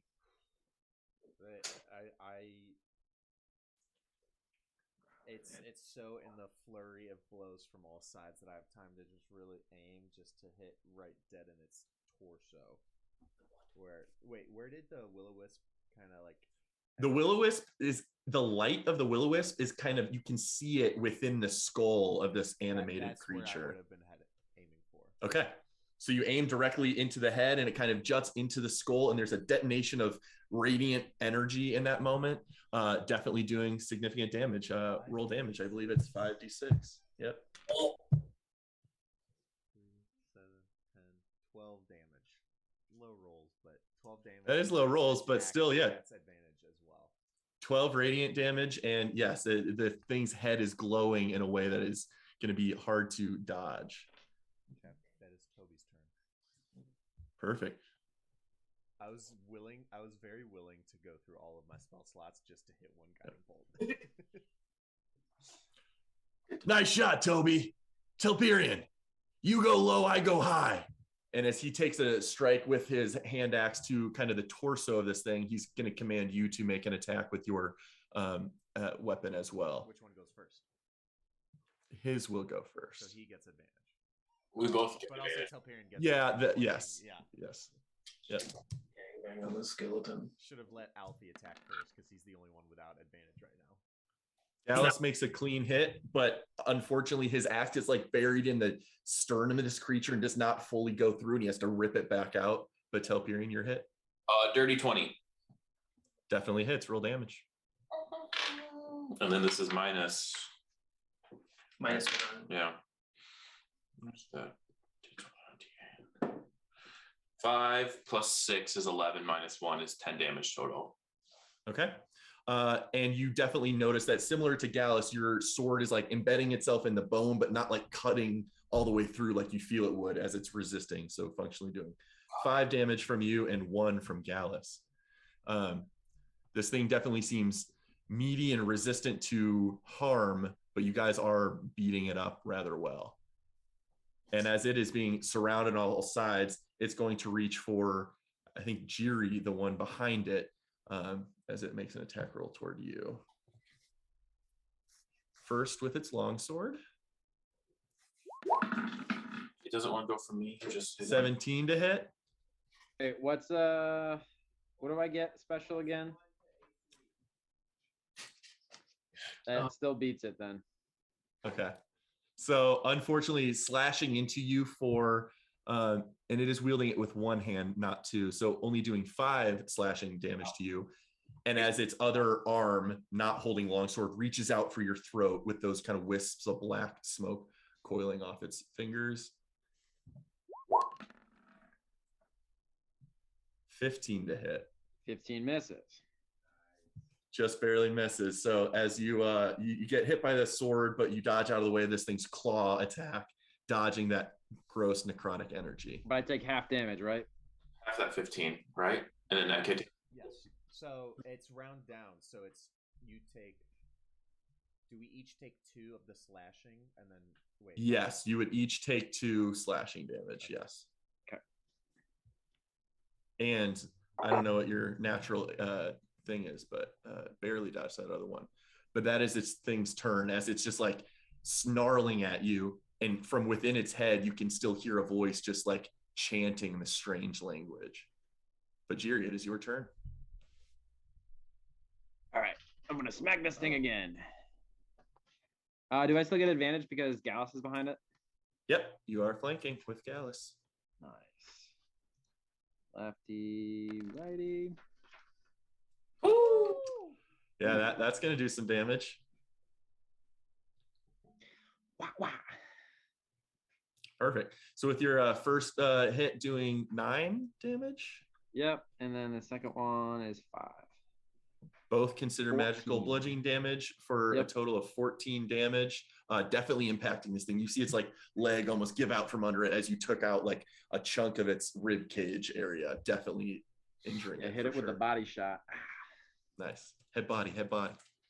Oh, I meant Perfect. I meant to emphasize when this happened, and maybe you already took into account, but it was my guiding bolt was radiant damage, if that mattered. You notice it definitely took heavy impact from the attack. Not necessarily vulnerable, but certainly not resistant to that energy. This thing is definitely looking weak. It's barely holding itself together with the kind of construction of bones. But Jiri, is that your turn? Yes, it is. One more whip at Telperion from behind by this nasty creature. That's the one I was specifically getting disadvantage to. Okay, so you give it disadvantage as it tries to attack, which I'll just roll again for funsies. Does not impact Telperion, as it's not quite dexterous enough to reach out correctly. That is its turn. Telperion. I'm going to call out to Toby and say, Toby, would you put some arrows in this gross ooze thing? I don't want to ruin my sword more. And then I will swing at Skeleton-y. Skeleton. With Roll advantage. the hit. Advantage, yep. 18. Definitely hits. Roll damage. Okay. That's a weaker D8. I rolled an 8. Plus 6 is 14. Minus 1 is 13. Just half the 6. 13 half to 6. So again, striking true, but not quite like burying yourself, like not cleaving through the bones like you think you may be able to. But 6 damage.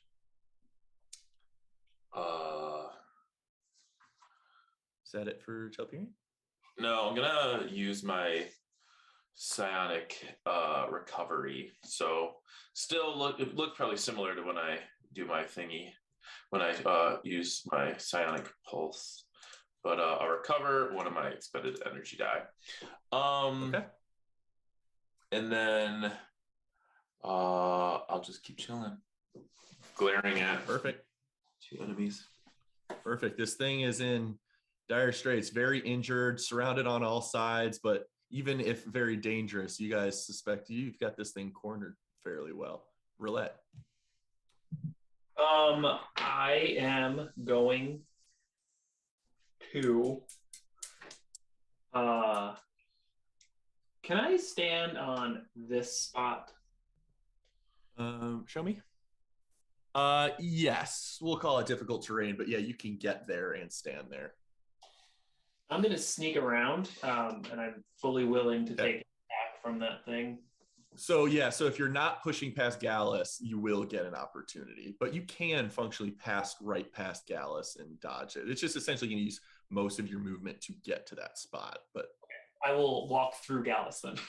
yeah, like just like right behind him, pretty much within the range of the creature. But perfect.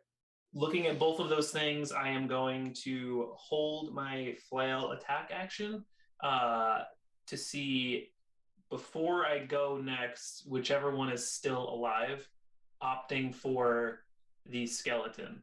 Okay. If one of them dies, I want to just immediately hit the other one. But if they're both still alive, I'm going to hit the skeleton. Okay, perfect. Bonus action, I'm going to have Alfie. Yeah, sure. Bonus action, I'm going to have Alfie do a little claw attack at the skeleton. Perfect. It is a Force-empowered rend. What is it? D20 plus 4 now, because my spell thing went up. Let's just do this.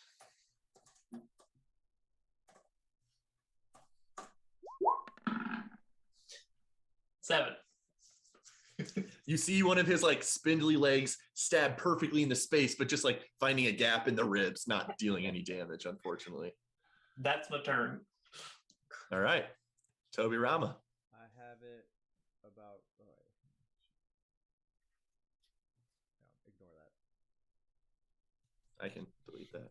Oh, you got it. Zoom out. Ba-da-da-da. There we go. What is happening? Why can I not? There we go.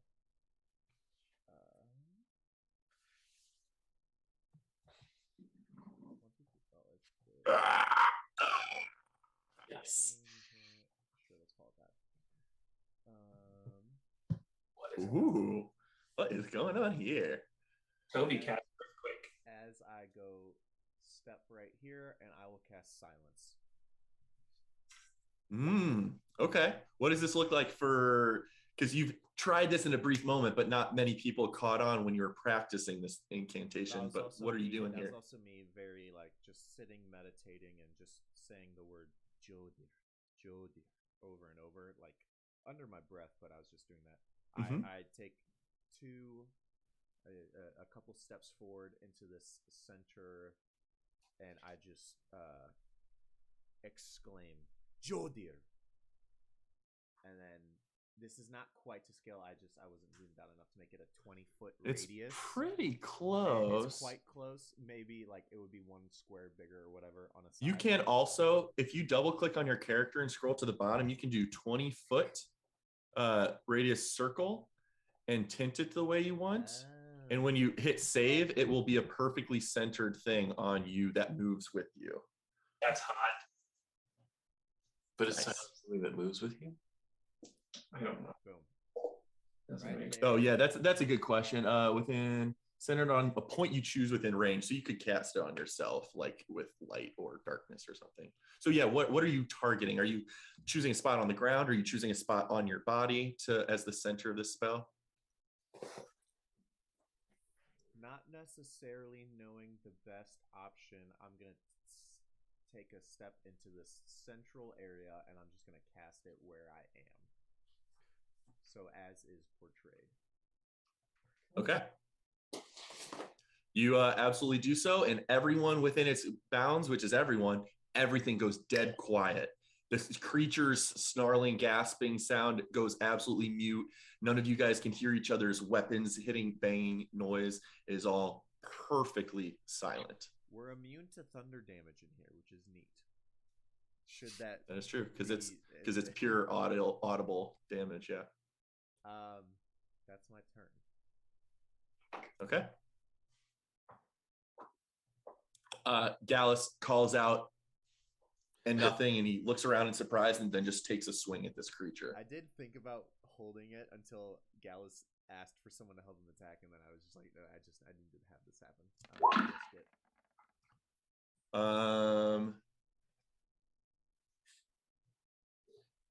That does hit barely. Dealing again, just embedding itself in this thing's bones, but like magically repelled from doing full damage, dealing only 2 damage to the creature. But Gallus just looks around frantically calling to you guys. And a pseudopod lashes out at Telperion. Do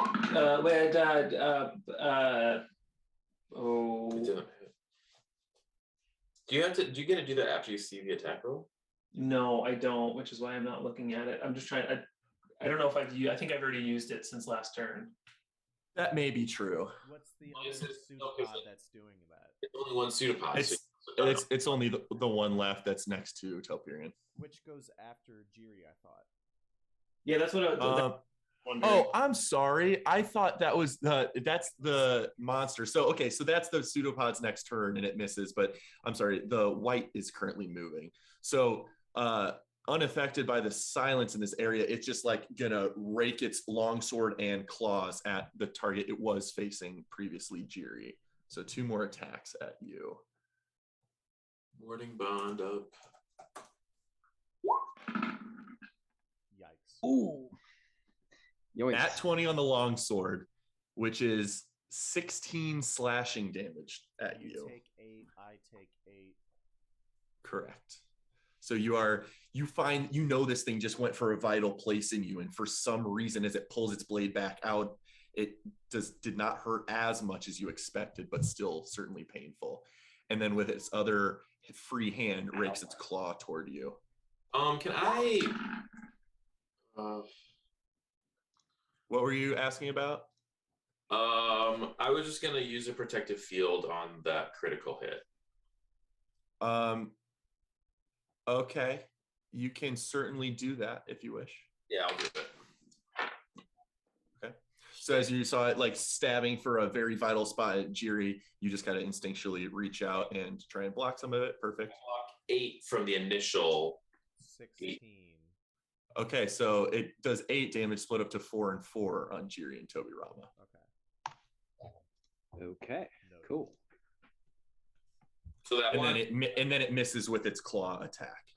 That protective shield, I don't want it to have like it. I instead of shearing away, I think it just like it was like a little force like stopped it from going as deep as it would have.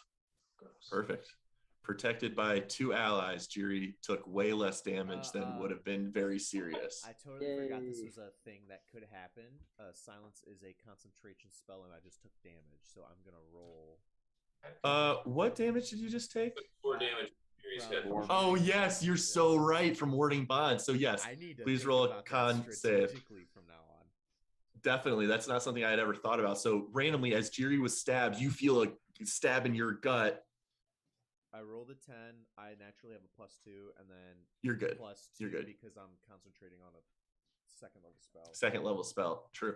Yep, and you only needed a 10 with such minimal damage, so you almost for a moment are worried that, oh shit, my concentration, then you do maintain it. 2 of the rubies on your circlet just like pulsing with red for just a moment. I do want to flavor that it's very much voodoo-esque, where Jiri takes the damage. If you were to be Mhm. watching Toby, you see him like kind of flinch as if he took a hit there, though nothing actually happened. Yep. Amazing. I love that. And that is the White's turn. Jiri. All right, I'm just gonna keep smacking this thing. It's not looking too good, right? Right. It is definitely very damaged, barely holding itself, several broken bones. You suspect like a well-placed shot might buckle the whole thing's construction. I give it a nice old 1-2. And the 1 and 2 both hit for 8 total damage. Yep. How do you kill it? Oh, I like faked lefty to the body, and I come around and I do like a hook across, and it like spins its head around, like its jaw spins. Amazing. So you kind of crack the central spinal column of this thing, and as it starts to like wobble and fall, you smack the head, and not only does the head spin, it also cracks, and a burst of energy flies out of the side of its skull as the will-o-wisp animating this thing disintegrates into nothingness, and the bones collapse to the ground. Yeah, Jerry puts everything in it, his like entire body, like wow. I thought it was still going to be up and moving. A well-placed shot, and this thing is dead.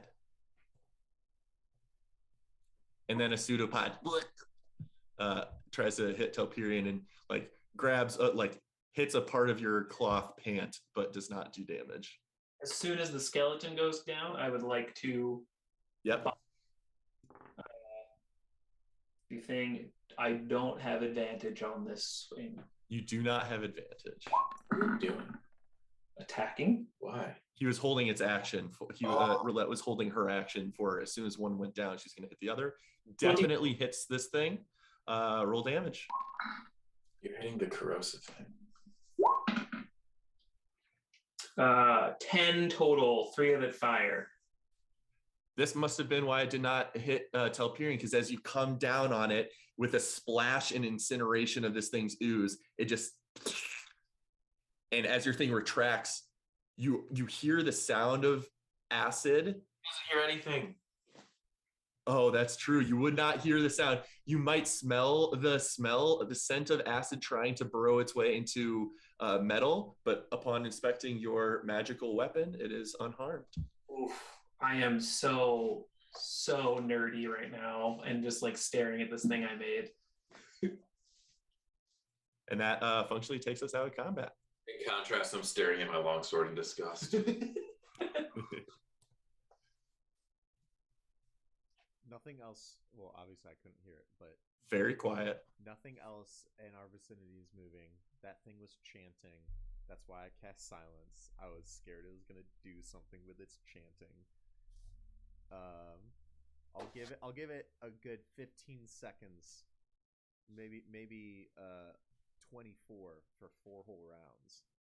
So as you guys all kind of like cinematically, like an intro, kind of all put your backs to each other and survey the environment, gearing up and ready, and Toby around like hold his finger out, nothing seems to come assault you guys.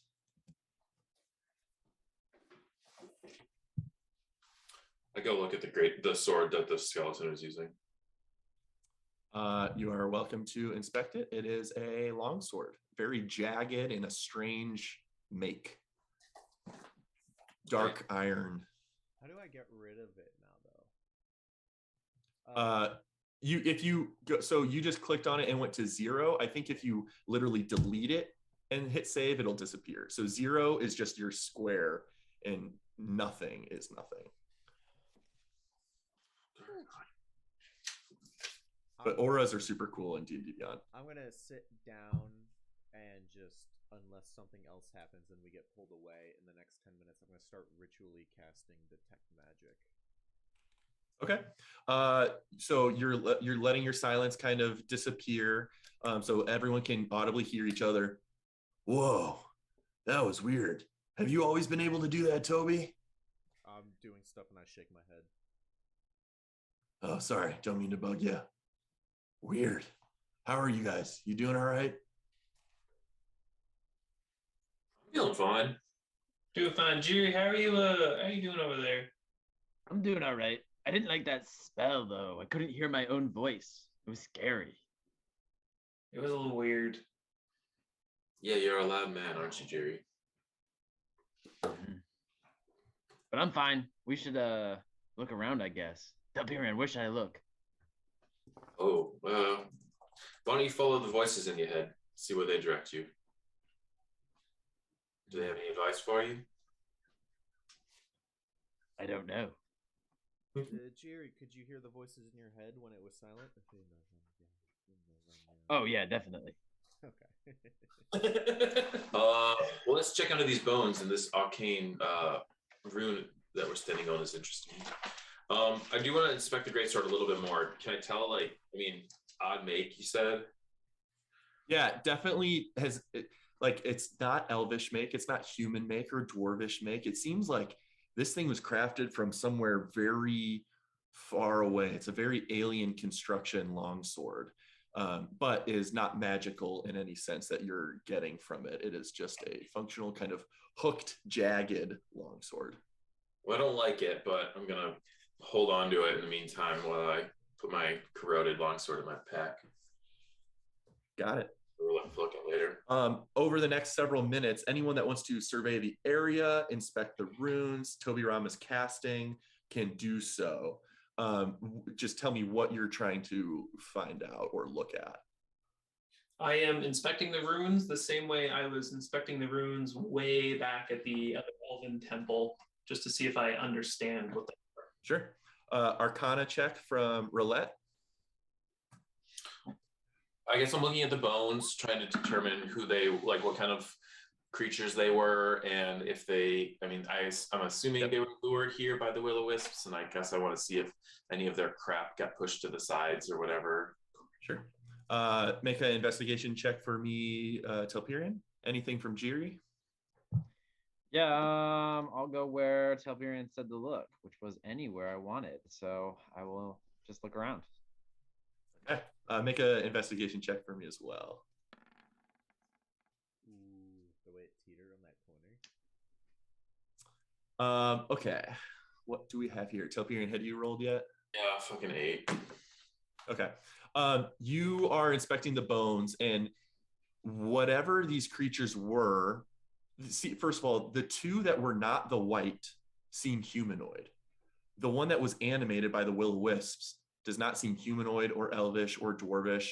It is some kind of exaggerated, gnarly features, almost, not that you're very versed in the hells or the abyss, but it seems like perhaps some kind of creature from a darker plane of existence, not one that would be natively found here. The other two are humanoid, both human specifically, no features that indicate necessarily elvish or dwarvish or otherwise. There are scraps of cloth in the vicinity, but not able to discern any symbols or iconography on those. You do find one very tattered, shredded spell book that does not have functionally any legible writing in it. Jiri, inspecting around, you do find kind of a little further from where the skeletons' bodies were, you find kind of a crevice where a couple sacks were stored, and you find two functional half-used explorers packs that have various odds and ends that are somewhat valuable, along with two coin purses for a total of 85 gold, 64 silver, and 180 copper. That's almost 2 gold. And then Roulette, while inspecting the runes, Roulette and Toby Rama, Roulette, it takes you a while to kind of piece together what this kind of runic enchantment could be. And Toby Rama, as you finish casting your detect magic, you definitely get a glow from the sigils on the ground.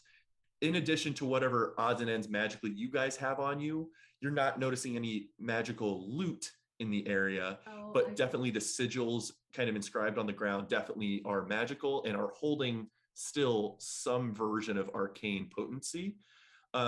Roulette, you're not getting that knowledge, but what you do understand is this is some version of a transportation spell to summon something, which you're definitely able to piece that much together with your Arcana check. You're not sure what language was used. It's odd symbols and bits and pieces of language, but you're able to piece together enough that this is some kind of glyph of summoning. Which that falls in what? Evocation? Conjuration, probably. Transmutation. Definitely something of a conjuration school is what Toby Rama's innately getting, and Roulette is piecing together.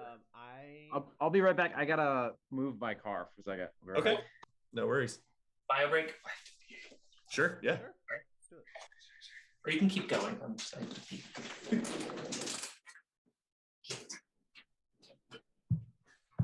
Critter, do I see like an on-off switch? Is my question. You do not see any the parts of the glyph that could be activated, deactivated to like turn off the magical potency necessarily. It's just like kind of deep magic is saturated into this glyph work, and you're not sure what else could be done about it. Okay. Thank you. Turn down the heat. I'm gonna go get a Gatorade. Gatorade. Powered by Gatorade.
Yo. Tim, are you getting towed? No, they're plowing our driveway. It snowed here yesterday. Oh shit. Yeah, we might have a white Christmas after all. Hopefully it'll stay. We'll see. I miss Very cool. Well, thank I you. would love to have a white Christmas here. Midwest decided to be Florida this year. Yeah, it's just like 65 degrees right now. Chris, I double That's checked crazy. because I was like trying to figure out what I need to pack or if we need to like bring Archie's boots or anything. It's gonna His be like boots. Stop it. yeah, it's gonna be like 60 degrees on Christmas Eve in St. Louis. Yeah, so ridiculous. Can't wait for the future.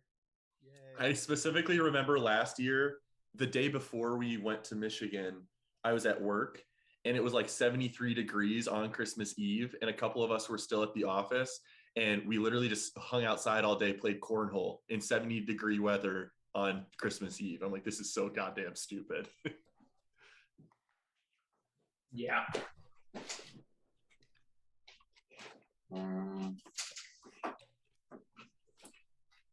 I wonder It's why easier for snow because it'll look so nice here, but I wonder why will-o-wisps tried to bring us here? Oh, let me Did they just want to kill things?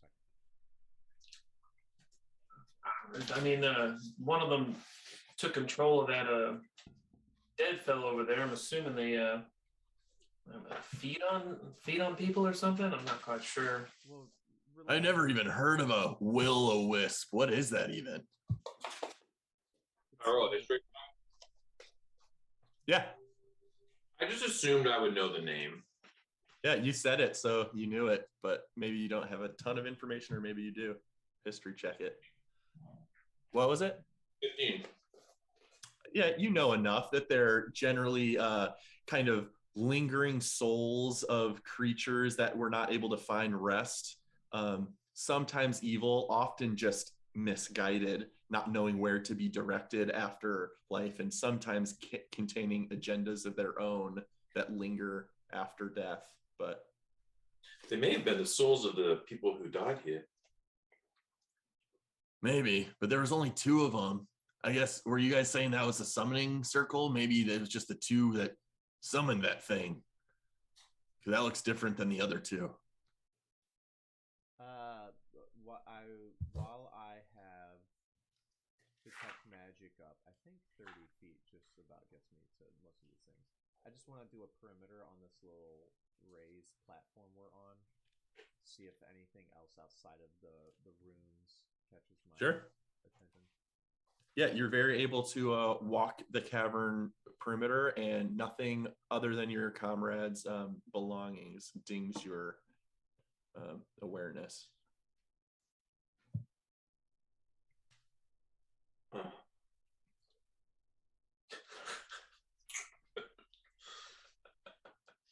So there were 2 will-o-wisps. There's 2 bodies that are more mundane. So maybe the will-o-wisps belong to those spirits, and maybe, well, I have this scrappy spell book here. So maybe they created this circle and brought forth that creature, the different skeleton who has this alien sword. Maybe it killed them, or they all 3 killed each other, and then the will-o-wisps remained. Could the will-o-wisp have made something like this? This like runic summoning portal or whatever it is? Because this looks like, I mean, this looks like something man-made. I'm not like a Yeah, you guys would know more than me. I'm not sure what those things can do. I think he's. But I agree that this thing looks man-made. I think he's referring to the 2 skeletons.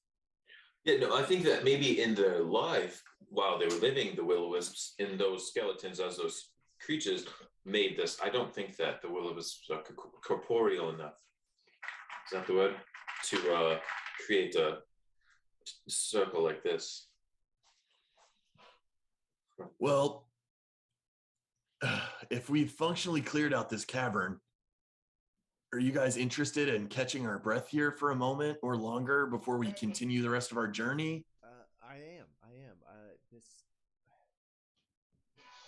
I admit, me scanning for the environment for threats constantly really, I think, drained me of alertness a little bit. I'm getting a little tired, but if you guys want to barrel on, we absolutely can.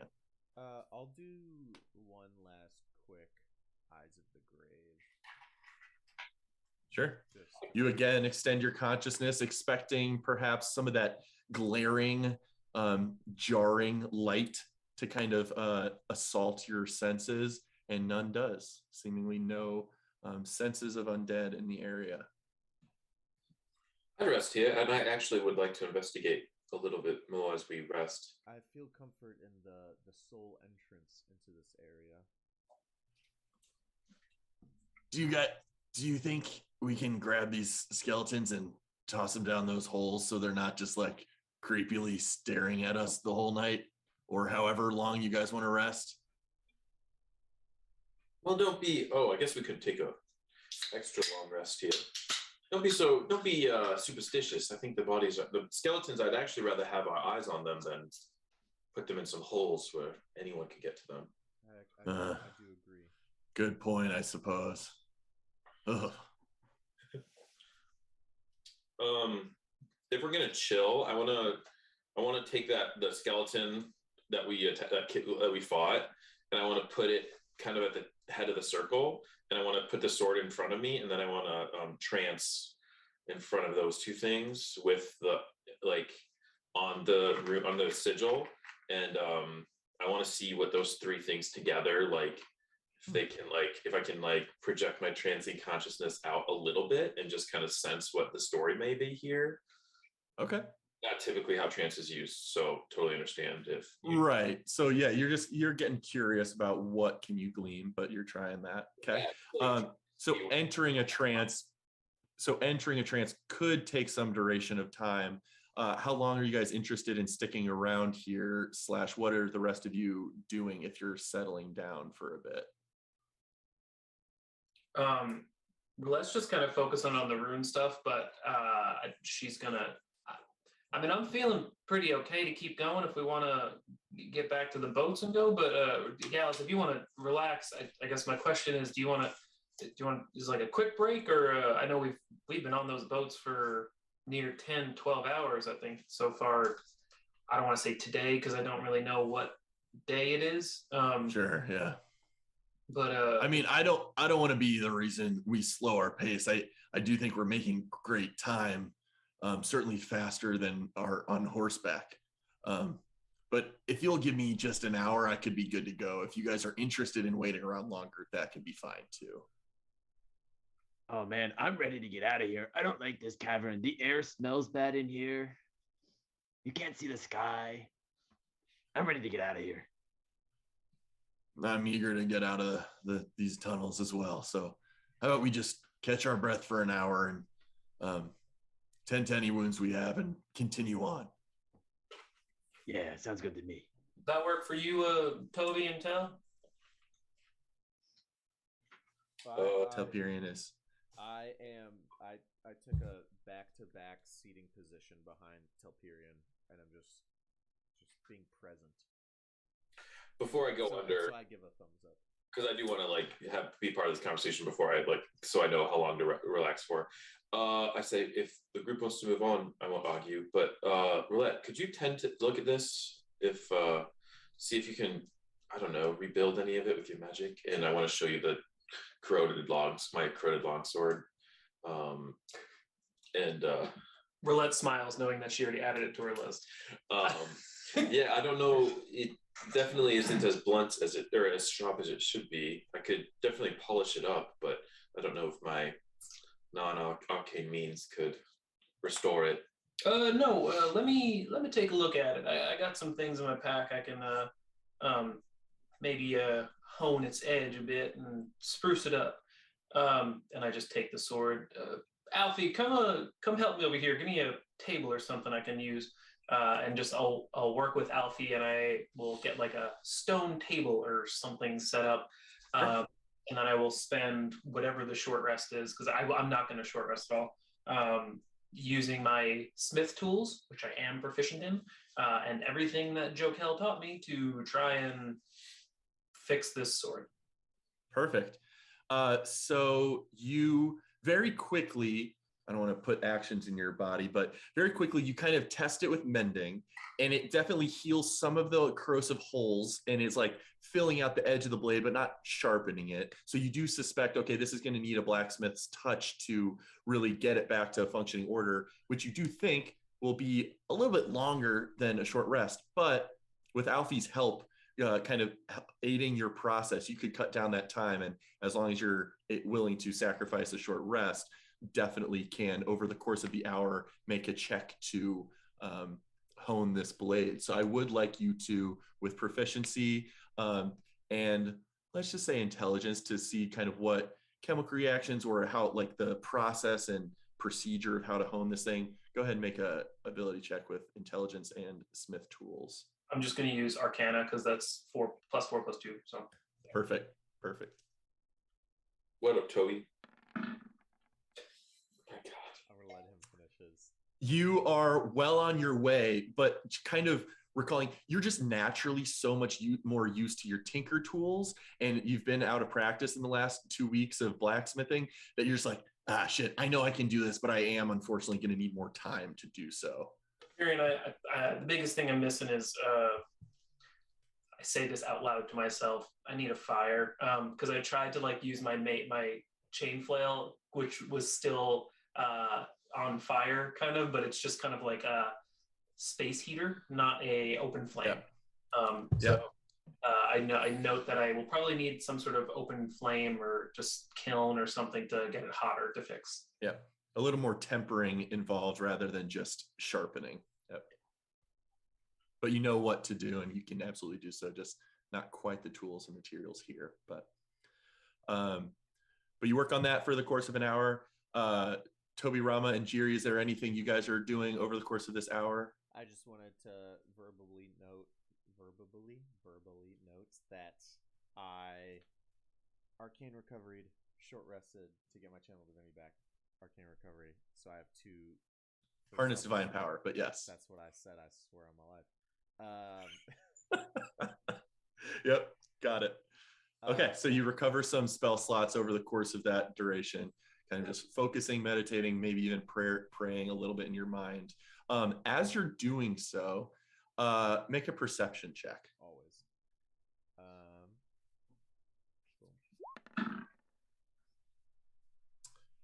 Very high.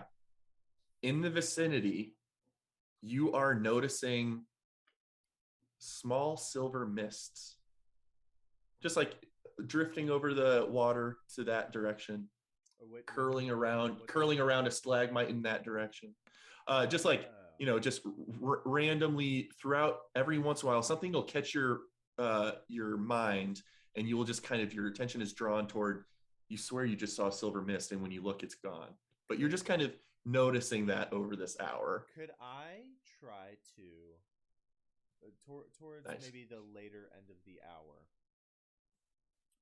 I have 1 Eyes of the Grave left. I want to just, this is not how it works, but I see one trail, and I want to open myself up to that power that I know that's what I do for Eyes of the Grave, and see if, I'm going to do that, and then see if I can follow it further, or if it still just trails off as normal. As you open your consciousness to this kind of in heightened awareness, looking for any sense of undead energies or something, the mists immediately dissipate and just are not visible when you're extending your vision in that way. And as soon as you kind of collect yourself and you pull out of that mode, a minute or 10 minutes, I forget the duration of that ability, but as soon as that kind of fades, okay. But I thought you still got to see stuff for a little bit longer, but maybe not. Maybe it's more instantaneous than I thought. But as soon as that fades, you are able to, every once in a while in your peripheral vision, catch silver mists again. Okay. Jiri is definitely healing rather successfully. Is there anything else you're doing over this course of this time? I only meant to roll one of those. I was only missing like 4 health, Gotcha. 5 health, so I didn't really. I was just rolling 1. So my light activity, I'm gonna spend half my time reading whatever book I have on me that I'm still trying to read. I'm sure I'm working through it, and then the other half hour I'm gonna spend looking for cave bees in the area. Okay. So which book are you reading? Something you picked up from Forest Hollow, the book The Monarch's Path that you picked up in Ostenis? What are you leaning toward? Did I? Yeah, I'm sure I've been reading the book through like before bed and whenever we had downtime. So I'm not sure how far I have gotten in the book from Forest Hollow, but probably more of that. Unless I'm like done with it, I don't know. And I have it in my notes, but unless you have it right in front of you, what books did you take from Forest Hollow? I believe it was like, one was like a playbill for In a Durastian's Kitchen, which kind of would give like a synopsis of like a play, basically. The other one was, I believe, a culinary book. Yeah, maybe both of them were culinary related. 2 of them were culinary related, and I think I've read those already, which was like the whole cooking activity that we did. And then the last one was something about like werewolves, I think. Yeah, so there was a more lighthearted, still informative to some degree, but more illustration involved about lycanthropy and curses and such. And you're able to continue reading that You are getting, even if it's enrapturing Jiri's attention, you are getting the sense that this is rather skewed for like younger audiences, like kind of like R.L. Stein vibes of like it's kind of horror, kind of goofy, but it is Jiri still would be very much interesting. into that.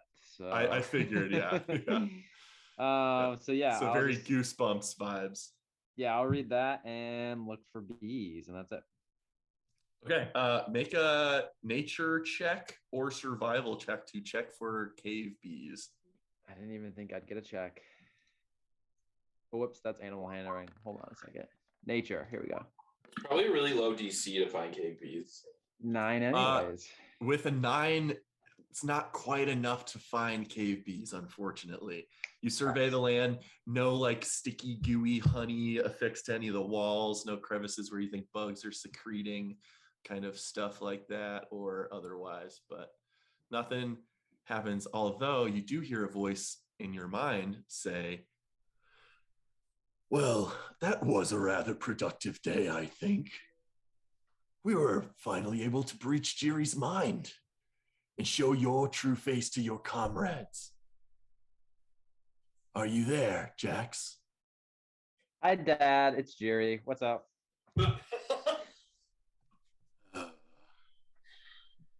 Conversation for later, I suppose. Continue searching for bees, if you must. Thanks, Dad. I will. I knew you would support me. I love it. You just hear another sigh in your mind. Telperion, as you're trancing, you're trying to guide your One other thing. consciousness kind of toward, yeah, what's up? I just because I had the skeleton, the circle, the sword, and the spell book. And I kind of like in my mind constructed what I think happened. And so then I'm like focusing on what I think the story is with these pieces and then projecting outward to see if I can get any like reverberation from the space. Sure. So as you enter your trance, you're very familiar with trancing, having done it for decades and decades and decades. You're always very much in control of where you send your trance, but to try and passively receive information, almost similarly to how you were able to in the Sun Elven ruins, make an intelligence check for me. Okay. I'm very scared to roll it. With advantage and skill expertise, obviously. I rolled a 3. I can't decide if this is worth my inspiration. Oh, use it. Use it. Use your inspiration. All right. Yeah, fuck it. Oh, I rolled a 12 plus my intelligence was a 6 plus 2, so 14 total. Okay, you try and extend your consciousness. Not sure, it's taking longer than you remember. The Sun Elven one was just kind of passively as you were meditating, you just like opened your eyes and were surrounded by visions of the past almost.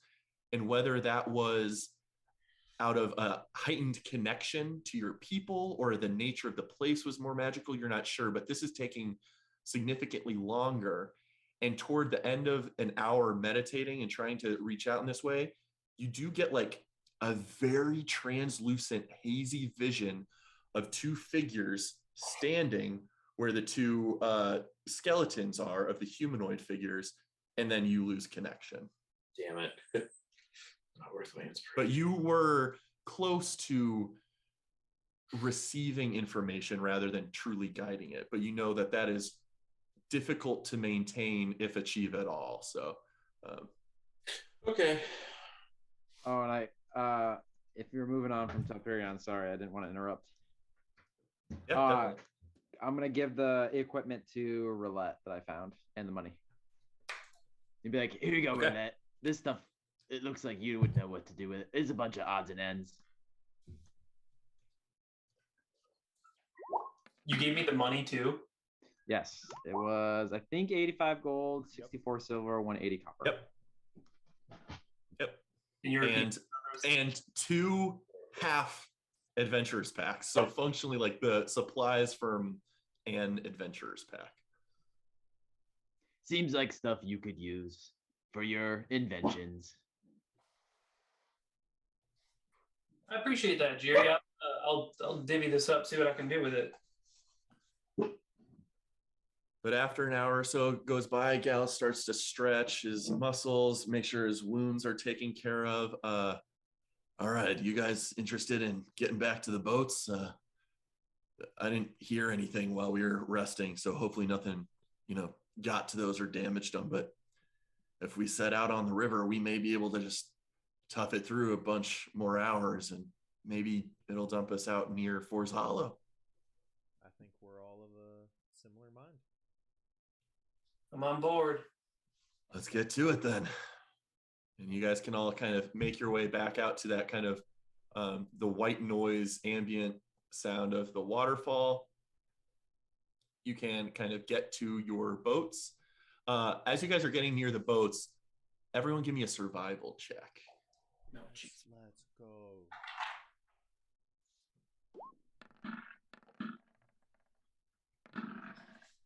Ooh. Telperion and Roulette are probably very functionally. Oh, Telperion, I was looking at your previous check, not this one. Roulette might be helping. Gallus is getting Roulette's help with the boats, but the rest of you notice there are definitely slightly damp tracks here in this vicinity. Some creature has been through here recently, but not sure what. Say it again. Do they look like boot prints or feet or like talons? They look like large, elongated, kind of mutated versions of a humanoid's footprint. Is it like down on the lowest level moving? Yes, in that general vicinity.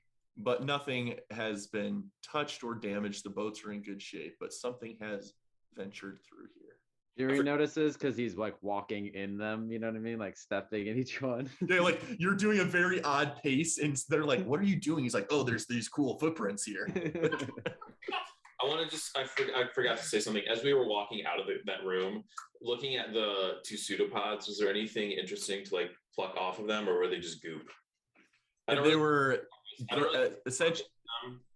Sure. They were essentially gray goop. One of them had been fairly incinerated upon destruction, and the other one just looked like had been turned into liquid gray water.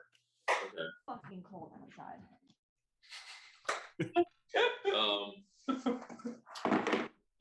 Toby, what do you think about these footprints here? I wonder if, oh my god, are they by the boat? Which way? Okay, so I'm gonna, before even you say, I'm gonna assume they came from this direction and maybe like circled and then maybe went back, unless that's not the case. That is very much close to the case. There's just like different directions of this thing's tracks in different areas that like may even go like toward walls and stuff, but just kind of haphazard around. But you do notice heavier traffic over here. I think we get on the boats and shove off ASAP. Same seats. Same seats. I'm gonna hop in the lead boat, whichever one that is, whether it's same seats or if I'm hopping in with Telperion and You Jerry. want lunch? All right. You guys shove off back into the boats. Telperion is at the front with Telperion, or Toby Ram is at the front with Telperion and Jiri. Roulette, Alfie, and Gallus holding up the rear. You guys are functionally able to, now that you've kind of navigated past this area of the falls and got your boats down to a safer spot, you are just continuing for hours and hours. And it's getting fairly monotonous until like 10 or 12 hours go by. And I would like everyone to, pushing past a true long rest period of time, I would like everyone to make a con save. What are you thinking about, Rowan? I'm just going to say this out loud, and just feel free to not respond. We've played a lot of video games, all of us. There's usually things behind waterfalls, and you were in the middle of talking, and I didn't want to interrupt you. Oh, did you want to investigate the area? Oh, like maybe not take the boat out to it, but I want to like at least walk up to the base of it. Sure. On the lowest level. Make an investigation check.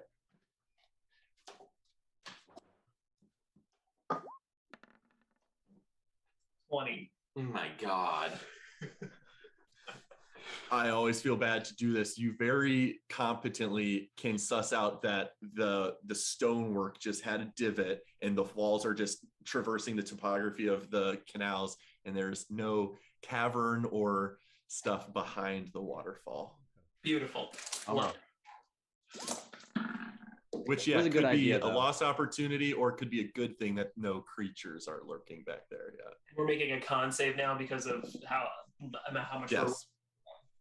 Yep.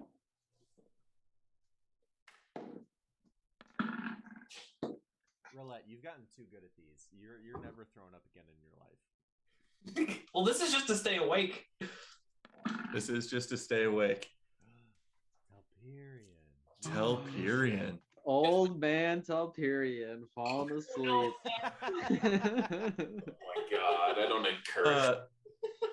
Telperion, whether I'm it's gonna draw on because you. you're pushing your mind past what its trancing capabilities usually are, for whatever reason, everyone is pushing past this sense of exhaustion that has kind of settled over you guys traveling for so long without a long rest. You do suffer 1 point of exhaustion and have disadvantage on all ability checks at this moment. But you guys all, yeah. I was just gonna say, attack rolls are considered ability checks. Nope. They're not. Okay. They're not. Level 1 exhaustion is not terribly punishing. We say Telperion falls asleep rowing the boat. The backbone. Oh wait, he doesn't sleep. Yeah, he doesn't need to sleep, so it's less it's less him falling asleep and more that he's just like hasn't like kind of calmed his awareness and stuff enough. Trance while we're boating? If you are certainly not steering, you could trance over the course of this time for sure. Right, but Okay. guys. You are able to trance and do not suffer a point of exhaustion as other people are able to steer, as you are probably the only person that could benefit from that type of thing in this situation. A long rest would not be functional here. But over the course of this time, your journey goes fairly smoothly, having sailed past potentially some of the main threats the Ebon-clad had worried about in their very minimal experience on this tunnel. And over, yes, Roulette? You said it was like 10 hours that we're doing, like another 10 hours on here. Yeah. Could I theoretically do two things and we just make it two quick Sure. checks? Yeah, absolutely. One check. So I want to continue work on the cape for Sure. Hyperion. Okay. Yeah, dex check for me. This is just a dex check because I don't have proficiency of Yeah. rules. Correct. 19. Very functional. Roll a D100 for me. Yikes. You lose 100 feathers. You lose 100 hit points. Yeah. High. Ooh, nice. Nice. You are able to affix very successfully over the time of this time. You're spending more time, more carefully doing this. You affix 69 more feathers to the cape, having functionally, I think, 99 feathers so far, and with, functionally like 32 or 33 left available. But over the course of this period of time, you very carefully sew that amount back onto the cape. Bro, Telperion just like has the drip. Like Yeah, he's so drippy he's falling asleep. I think Jiri's pretty drippy too. But he, Yeah, he Jiri's rolled drippy, in drippy. with it and like has modified it, but Telperion has acquired such new drip. I respect it. Jerry, can I and this might be in the bag of holding, but that fan of yours, I wonder if I can just take a look at it. I don't know that I'll be able to fix it, but I just want to, can I borrow that? Absolutely, Roulette. It's so sad that it's broken now. Well, No, it probably saved my life because I feel like if I had gotten hit instead of the fan, I'd be dead right now. that's why I think I want to see if I can fix it so it can save your life another day. Good idea. And I don't want to necessarily like actively try to repair it as we are on a very small boat in the middle of a cavern. I just want to like sit and focus with it and like ritual cast identify 17 times on it. Sure. It's like- So having done the feather thing, you're definitely using a lot of time on that. And then you're not going to be able to re-enchant this thing over the course of this boat ride, but you're certainly very carefully evaluating it, identifying it in various ways to kind of fully understand the nature of this thing. You do suspect, you're even more confident now that your previous suspicion was correct, that this thing was damaged, and not as severely as like the staff of the python that you previously had come into possession of. You guys, I believe, had mended the material of the fan back together, but it was not fully functional because its arcane enchantment has been disrupted, not broken, not severed, but disrupted. So over the course of this time, please make an Arcana check to kind of very accurately suss out what is necessary here. 15. 15 is definitely good enough to understand that theoretically, any spellcaster could, with enough time, materials, understanding, enchant any item. Certainly different lengths of time, different qualities of wizards and such could do higher or lower tiers of enchantment. But you suspect that given time, and if you have a spell casting ability or spell specifically that could somewhat mimic the effect of this fan, you could bridge the connection of this disrupted magic, functionally re-enchanting it in a shorter time than enchanting a brand new object. Got So it. Roulette is just kind of piecing together the math of spellcraft in her head, thinking that you could put this together if you dump some time and magic into it.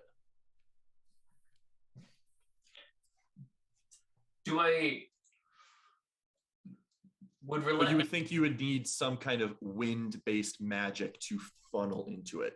Maybe more than a gust cantrip. Like you need some version of a tiered magic to be able to pour into this thing every day for a couple of days, and you think that could do it. Okay. Cool. With additional enchanting rules that could apply, but you do suspect that's at least one component that you would need access to. I feel like if we were in Skyrim right now, Roulette's going down the enchanting skill tree, and I'm going up the alchemy skill tree. 100%. Well, Yep. Roulette's doing like the generic player of enchanting and smithing at the same time with Alfie as well. Oh my god. Enchant to smith better, to enchant better, to smith better, to enchant better. Yeah. Classic Skyrim. I think that's so artificer in my opinion. It is. As I'm thinking about it. It is. Totally Man, is. she is being very useful. Is there anything anyone else wants to do on your boat ride? Yeah, I guess I'll fiddle with a potion or poison just because that's a lot of hours of chill time. I know what the vial of wasp venom does because I studied it. I guess I'll study those mushrooms Okay. to try to learn what kind of concoction I can make with them. Sure. With an unknown species like this, go ahead and just make a what? If you want to get back to me on what, I don't know. We've talked about alchemy stuff, so I don't know if you're ready to. Yeah, I just don't know. You just very clearly do not know what this is. I've never encountered it before. Even without giving you a check to identify it, this is unique and has not come across your experience. But you can make a nature check with proficiency to try to get a glimpse of what this thing could do outside of its appearance. Like, I don't know that you're willing to taste it or cut it up or do something, but like 22. That is very good. You're noticing that a little bit of the translucent nature of this very interesting stock could possibly have components of like some kind of high tier invisibility or warping of light that could possibly be transfused into potion craft. Beautiful, thank you. Jiri's gonna want to like talk to everybody as long as they'll like answer his questions. So could I like ask everybody like one question? Absolutely. All right, Roulette. Jiri wants to know, since you named Alfie, he wants to know if you have names for like your other devices, like your wand and the flail. Do they have like specific names? Oh, no, they don't have specific names. I mean, back in my notebook, and she has like just a thick notebook. I usually just give it kind of a letter number combination, and it's nothing meaningful at all. My dad kind of mostly taught me to do that, just to catalog everything. Alfie was in my mind a bit of an exception. It's kind of the first time I've ever done anything larger than one of my pockets, I'll say. It was kind of a big thing, but no, I haven't really named them. I think I don't want to get too attached to any of these things. I know I could, some of these things could easily break, and I could lose it. So maybe I've gotten too attached to Alfie, but yeah, no specific names for any of these things. Well, I was going to ask, yeah. So, do you feel more attached to Alfie now then? Watching him dangling from the ceiling and dropping like that was a bit scary. I think I'm a little bit attached to him. I know that I could rebuild him and his essence a bit, but I'd like to keep him around as my version 1.0 for a while and maybe upgrade him. Well, like, what do you mean by upgrade? Like, what's the next thing you're going to build on Alfie or for Alfie? That's a good question. I have a couple of ideas. I think defenses is a big thing. I kind of want to maybe help him out with. And the big thing is I'm getting ideas from kind of everything we're seeing out in the caves. Like what the heck was that thing called? The basilisk. That thing was pretty damn beefy with its like spiked armor and stuff like that. So maybe adding something like that onto Alfie. Who knows? Pair of wings, throw them on Alfie, see if I can get this thing up in the air. Who knows? But that'll take quite a bit of time and effort to see if I can get something like that. But and if you I'll say this, and I'll say this to everyone. General feedback request for my partner here, Alfie. If you see something in combat that he's doing poorly, or you see an area where he can improve, I'll say, give me those ideas. I'll take him down and see what I can do. I like when he trips people. It's funny. That's honestly my favorite thing about him. He's good with those little spindly legs of his. I'll keep thinking about it, but I know you have a lot of things on your mind and a lot of plans, but I don't want to add too much to your plate. But if you could also think of a way to make my armor puffier pretty soon, I think I could use another upgrade. Interesting. Any ideas? Keep more air in, make it puffier, anything like that. Okay. You just keep it on your mind. Nothing as of now. Well, this fan is definitely keeping, I'll say, wind-based enchantments on my mind. So I'll start thinking about it. Thanks. I appreciate it. And then I want to ask. Yep. Oh, go ahead. Nope, you go. I was just going to ask Talpyrion if he could tell me what elves think about the drow, because I'm assuming everybody told me that Jax looked like a drow, right? Like we would have recapped that like event. So I'd want to ask Talpyrion about like the drow and like how he gets along with them and how the elves get along with each other. I don't know how much Talpyrion knows about the drow critter. You probably have like cultural understanding and just an idea that drow as a race get a bad rap because Lolth, an evil god, famously like corrupted a large following of them, and then people were quickly categorize them all into the same style, but they're very much not that heavy. Probably more majority of drow are Seldarin worshipping good-natured people with various personalities, motivations, etc. And they live all over the world. The entire race is cursed with a sensitivity to sunlight that is kind of always casts them in areas where they need to have hoods on, or sometimes live below ground just because it's more suitable to their experience. But the very kind of most basis heartbeat would be that Drow have kind of historically had a bad rap for zero reason, other than a large portion of them were assaulted by a demon lord. So I'll tell you all that. And I'll say, I've known a few Drow personally, but not many. They're actually, and when they visit Moongrove, it's very shaded, and we're active at night quite a bit because we don't need to sleep so much. So they actually do like staying at the Moonset Grove.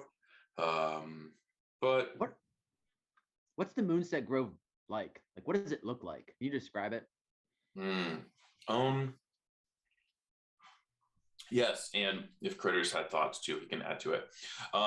It's very tree-based. It's I don't know, if you picture traditional, if you picture a lot of elves enchanting the forest around them for generations to appeal to what they need. Parts of it are on the ground. The architecture is really quite my favorite of any place I've seen. We do keep a lot of buildings up in the trees, and they're connected by slender bridges, very light buildings, and very integrated with plant life. Yes, Toby. And very just an additional piece of information.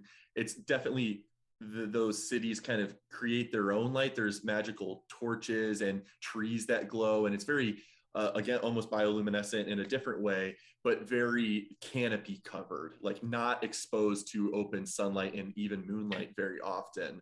It is all very much lit from underneath the canopy. If I'm picturing Lothlorien, Literally how does it differ? It's literally Lothlorien. I assumed Okay. that was going to be your basis, and that's how you describe it to Jiri. I was wondering if it differed in any major ways. Bigger. There's like a capital city, and Lothlorien is pretty small. Like when they show the images of it, it's like the same few spots over and over again. Right. So picture that like more expansive. And there's just like those, but all over the Emerald. There's like many locations where the Mooncrest elves call home. I'm imagining this forest has trees that are like bigger than normal, like larger, and I'm imagining it makes it very like dark, right? Like because they're taking up such a large canopy space. So is it very like cave-esque at the bottom on the ground floor?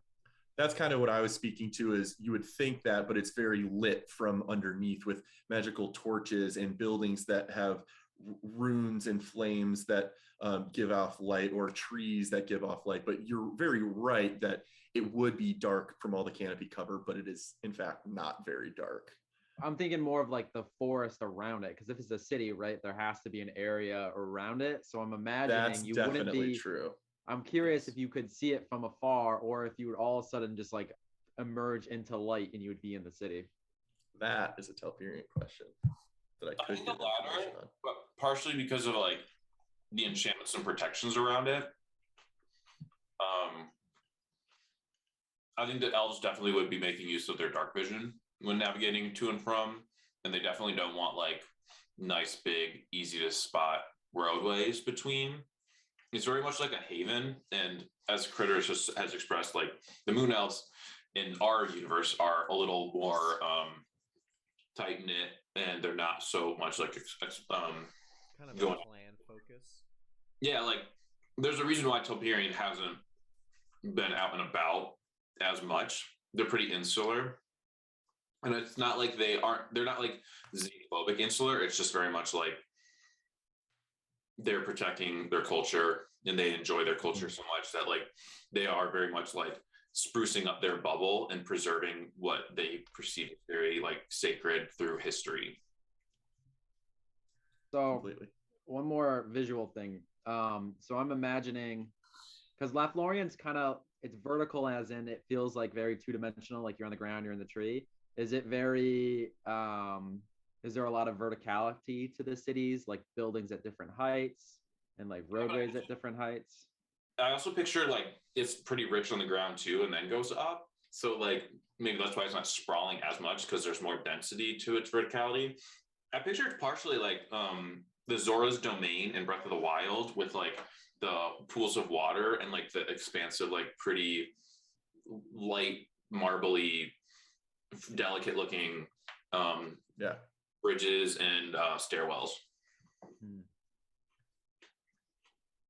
Talpurion, if I were to go to the Moonset Grove, is there any like secret password I would need to know to get in? No, but because you wouldn't get in even with a password, you would need to go with me. And yeah. How would I get in if I wasn't with you? You would probably die in the Emerald before you got to the Moonset Grove. And then you would really you'd need me to get in. I don't see any way around it. I got, even as a prince of the Mooncrest, it wouldn't be, I mean, I don't just walk in with friends all the time. I don't think it would be difficult. We're not opposed to outsiders, but there is like security and trust, that kind of thing. Okay. So Maybe, bring you. Okay. yeah, maybe if you had all my possessions and you said that you were with me and I died and like you were bringing them to my people as my last wish. But if you think you could kill me, I don't.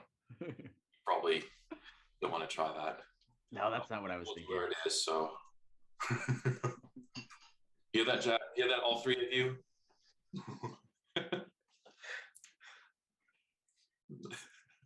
I don't know. I'm kind of worried about Toby here.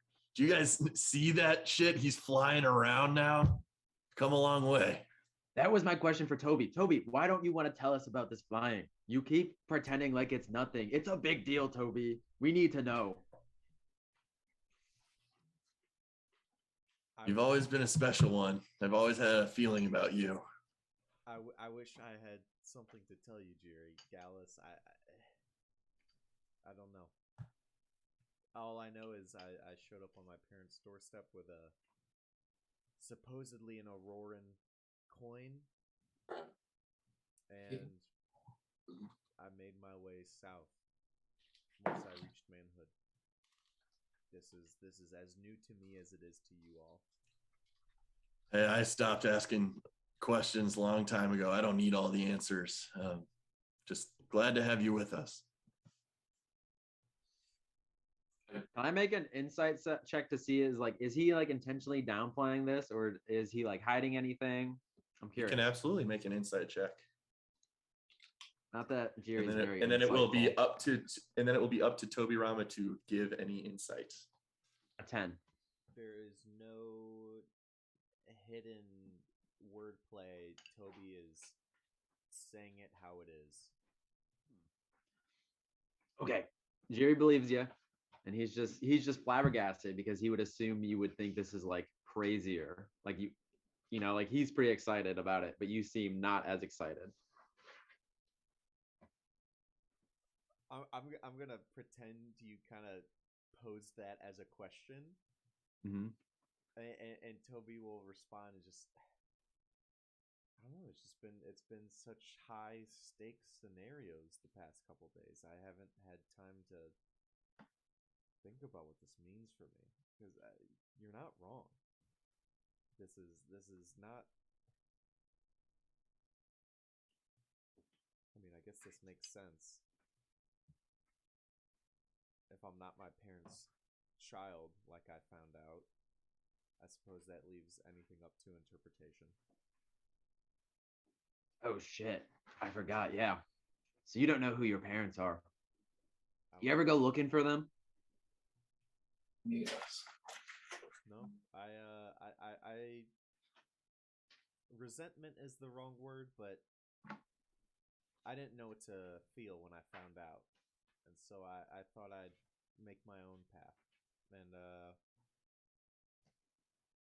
traveled for several years, found my way to Force Hollow, and this the fact that this coin still thumbing through it, is just another platinum coin that is in rotation in Auroras. Is I thought there would be more to it than that. But maybe there is. You just haven't discovered it yet. This is also true. Everyone give me a perception check. And one last thing I want to ask. Jerry, because you were asking about my home, and Mike Jacoby thinks this RP is great, or he appreciates the question asking. I want to ask, well, Jerry, do you want to tell me about Jolland? What does it look like? Oh, of course. Oh boy. Whew. Should I wait until after we discover their perception check to do this? You guys are rolling high. No, go ahead and answer. Jalen's great. Oh man, it's built inside the clouds, and there's a lot of puffy buildings, and everything's kind of this blue shade, right? Lots of people live there. Very busy, very crowded all the time. People coming and going. It's pretty cool. You have to be able to fly to travel around. If you can't fly, you'll never get anywhere. So when we go to Jolland, we're gonna have to figure out how to get you guys flying. Looks like Toby's already ready. We just gotta make sure that you three figure it out too. I think we need to get you figuring out how you can fly too. I know. No, it's okay. We need to get him to remember how to fly, because I think we know you can fly. I've seen you Hover. vertically move yourself. It's the curse, unfortunately. Wolf's bite curse. I'll never be able to fly until we get rid of it. I don't know. Maybe somebody back at Forest Hollow can help me this time. I think we should ask the matrons again. Jerry, what if it's not the curse? What if it's not even a curse? What if the wolf is not a curse like you think it is, but maybe something else is slowing your flying, and it just happens at a similar time to when you met the bad wolf? What if it's because you're not in Orin anymore? All possibilities, but just something about it makes me really think it's a curse. Did you read about curses somewhere? In this book that I currently have, yes. I don't know. They're bad. They make you not be able to do stuff that you can usually do, like flying. Sounds exactly like what it would be. Plus, I didn't start hearing the Mad Wolf until we fought those wolves. Odd. I know. Probably, I don't know. It was weird. It's like probably the first thing I've ever fought before, or at least that I can remember in a real long time. That was the first thing you thought? Yeah, since I got out of the bottle.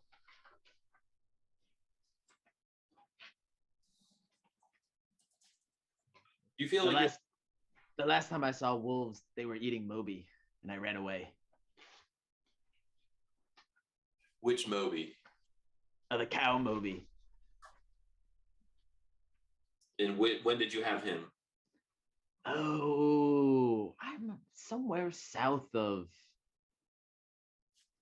Daenor. In Duras? Yeah. I think so. I don't quite remember. Hmm. I don't know why I was on the road. I don't know why I would have left the blue plumes. You were with, Memory is fuzzy. when you left the Blue Plumes, were you a fighter with them or just an entertainer? Oh yeah, as an actor actually. Well, so we heard the term Juggling red jester. plumes. We heard the term red plumes, but you were a part of the blue feathers. Yes. So I'm assuming that wasn't a military thing like the red plumes.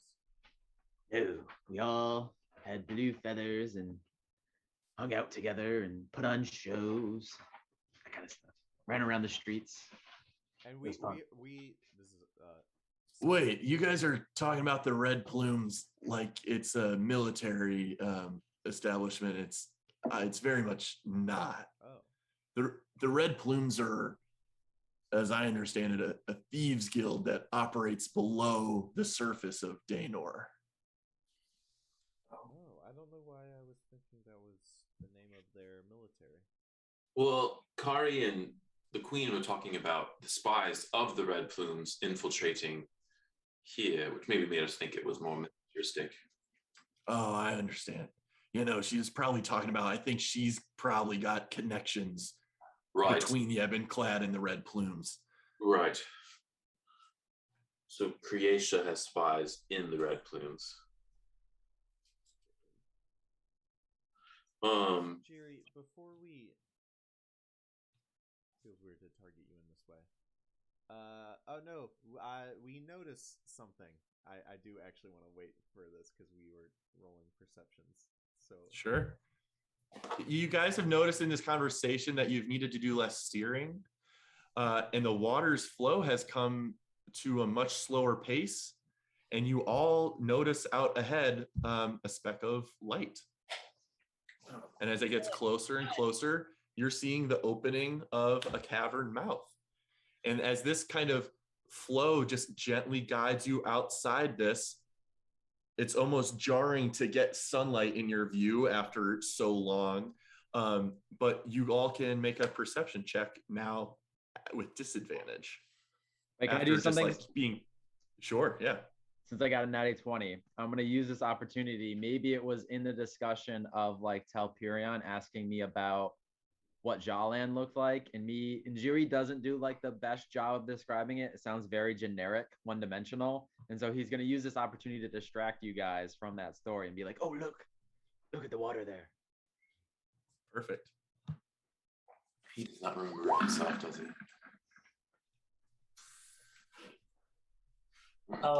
DM, I think sufficient time has passed. Can I recharge my wand? Yes, it has absolutely. You feel over the course of those conversations, you felt the surge of energy return to your wand for sure.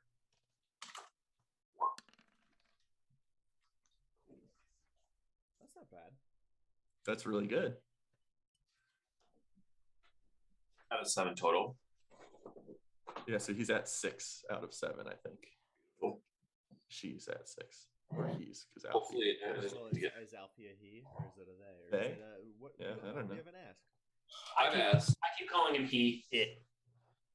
It was annoying to write it all the time. So when I was reading the story, But as you guys, and not everyone needs to roll perception, but just as you guys are coming out of the mouth of this cave that is just kind of like some cavern, just giving a small flow to a stream, your boat kind of automatically grounds itself, or both of your rowboats kind of just like grind to a halt as this opening of the cavern mouth kind of just like opens up to a more widened, like semi-marsh type environment with heavy tree cover directly ahead, as this small delta or whatever this is kind of leading into possibly the Emerald Forest has kind of gotten shallow enough where you have stopped progress, but you're now out of this area of underground and you are functionally out on the surface world at a much lower topography than Ostennis, where you had traveled from, but you have just come out into the surface. the sun. Quick check. Can I estimate what time it is? Intelligence check. Or survival, your choice. Could I do the same? Yes, you can do the same. Intelligence. Survival. Nope.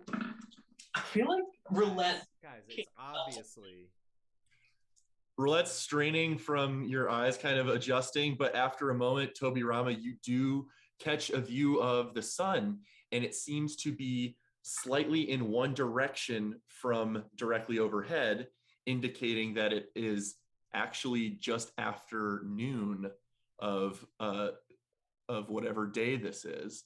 And if it's in that direction, Gallus actually kind of chirps up and suggests,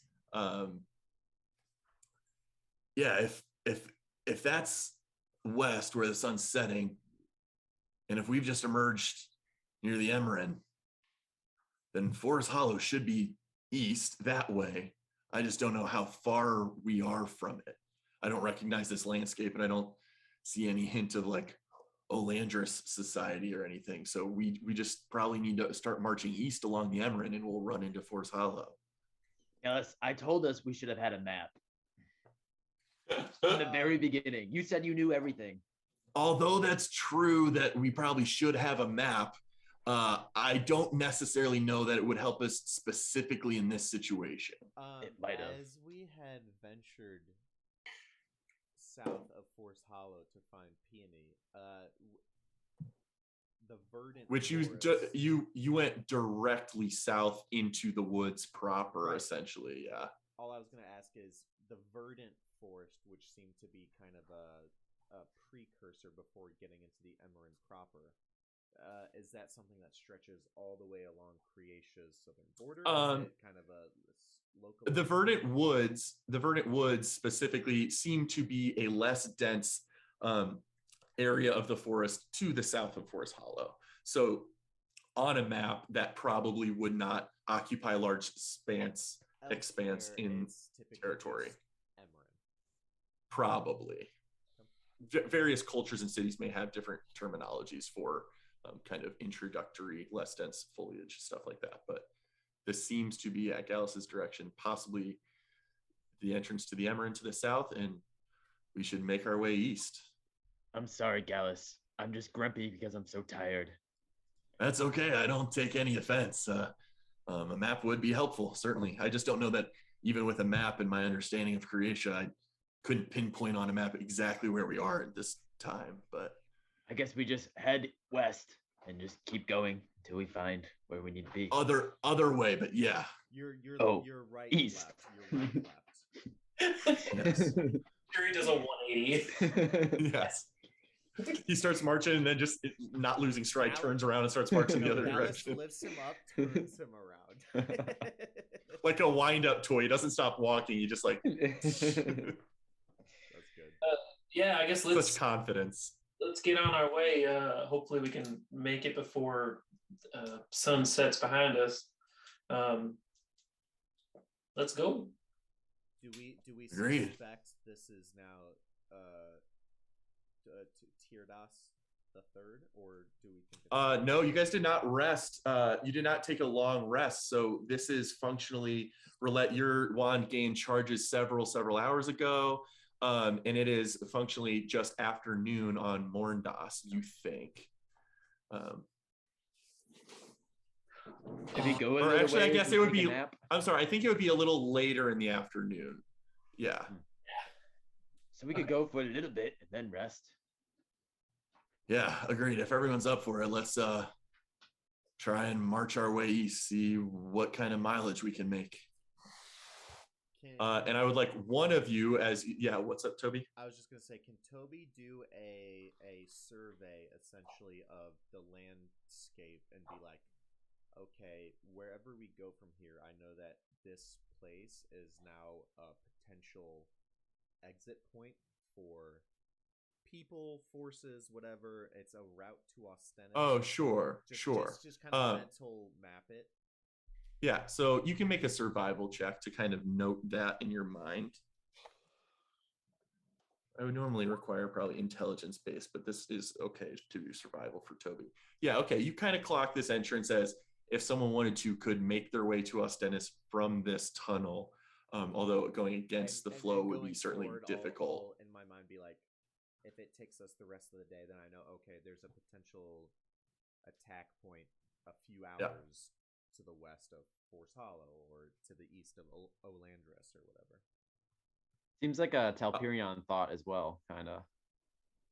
Well, Telperion's definitely thinking about, like, yeah, he's thinking this, but he's also like, well, it was so difficult to find.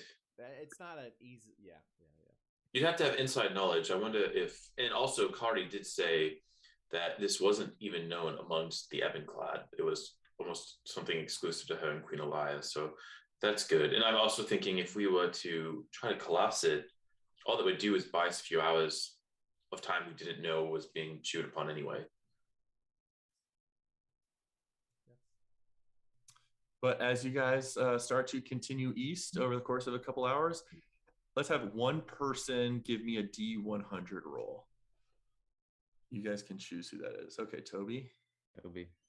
So, okay. So it wouldn't. This location wouldn't be something that's like on a map, anyways. Right. You're just like south of. You're probably along the southern border of Croatia, and not sure where. Yeah. Okay. But Kari had suggested that it drops out near Olandris, which is usually like a day's journey or less away from Force Hollow. So, Do you think we should head to Olandris first and warn whatever governing force is there? frankly, I don't know where we are, but if we're near Olandris and it's to our northwest, we'd just be going out of our way. And even if it was due north, we'd still kind of be going out of our way. We'd double our time basically to get there and then to home. I'm eager to get home, but if you guys think it's advantageous to, I also worry about if it has been assaulted by Durast. Don't want to walk into something if we don't need to. All right. We could send Nora scouts later, right? Very true, and we will plan on it. Did we roll out D100? 77. Oh my god. 77. Could you? 77 chules. You have to re-roll because you've rolled that before. Oh, I was right. Were you doing stuff on like 10 hours? Was I doing stuff? Is that when you did other? On That's the what the kid- single digits, is a 0 a 0? 10. It's a 10. So if I I roll think. a 20 and a 0, is that 30? No, that is a 0, unless it's 20. all zeros, in which case 20. it's 100. But in that case, it's just a 20. I rolled a 20 and a 0. Over the course of the next several hours, a thin fog starts to roll in from the forest and is generally eerie, but does not inhibit travel. And you guys are able to, especially just keeping the forest to your right as you're traveling east, it grows darker and darker. And after the sun, you lose sight of the sun to the west. You see lights up ahead, familiar lights of For's Hollow. I'm so intrigued about what numbers do what and what the percentages that it's bad, what the percentages that it does nothing. But I don't know. But upon arrival, as you guys start to approach the front gates, Gallus just starts to wipe his brow a bit and generally look uneasy, excited to be home, but dreading some of the conversations we need to have in the next 24 hours. But better break into it sooner rather than later. All right, you guys ready? Maybe Ready. maybe it's worth a night's rest, so we're all top form. And as Gallus calls up, as you guys approach the western gate to For's Hollow, the main entrance, Gallus waves and calls out, and you hear some distant shouting off in the distance, and the two enormous wooden gates open, and Rhea comes out and greets you at the gate, runs out to you guys. Oh my gosh, you're all back. So happy you made it safely. I wasn't sure how long you would be kept, but glad to have you home. Gallus, I apologize. Matriarch Adola Moreau has unfortunately passed. Just 2 days ago. It seems to have been peaceful in her sleep. And Gallus, like, definitely his stature kind of changes, and he puts a hand up to his mouth and just nods and just gives Rhea a hug. Let's get you guys back and settled back into camp. And as you guys kind of slowly enter the town, Gallus and Rhea kind of very slowly start to exchange minimal conversation and say, yeah, Jokel, we of course listened to her requests. We had a funeral pyre 2 days ago. Jokel's taking her ashes across the Arbor Lock as she wanted done. He should be back in a couple days' time, but I know this is terrible for everyone that loved her and held her dear, but I have to admit, with the Nora 10-year anniversary coming up tomorrow, spirits are actually in an okay spot. I think everyone's planning on really celebrating her life during the celebration. So I think that would be beautiful. It would be. I'm so sorry to hear that. And frankly, I knew she didn't have much time left. We exchanged words before we set out, just in case her time came while we were gone. We'll honor her tomorrow. And kind of wipes a small tear from his eye. And then he just keeps, Gallus seems, actually everyone make an insight check. As Gallus is receiving this news, is fairly heartbroken. I never read Gallus well. I don't read. Oh, what was your, Telpinger got a 2? Solid. Toby Rama? Oh my God. Toby Rama, you're not necessarily catching a glimpse of insight, but what you do notice is that although Gallus is clearly shook by the news and is taking it seriously, he also seems a little distracted. And having walking the streets of Forest Hollow up toward camp, you're just seeing him look up toward the hill at the top of the city or the town, up toward the training grounds area quite a bit. But you're just noticing him look up in that direction, but otherwise still engage in conversation with Rhea and say, Rhea, it's late. We don't need to get into anything now, but we have a lot to discuss in the morning. First thing, with our comrades here. They've certainly earned a tier of my trust that rivals my trust in you, frankly. You all are some of the people I consider closest, and we need to have some conversations. What's wrong, Gallus? Were we not approved the Glassguard contingent?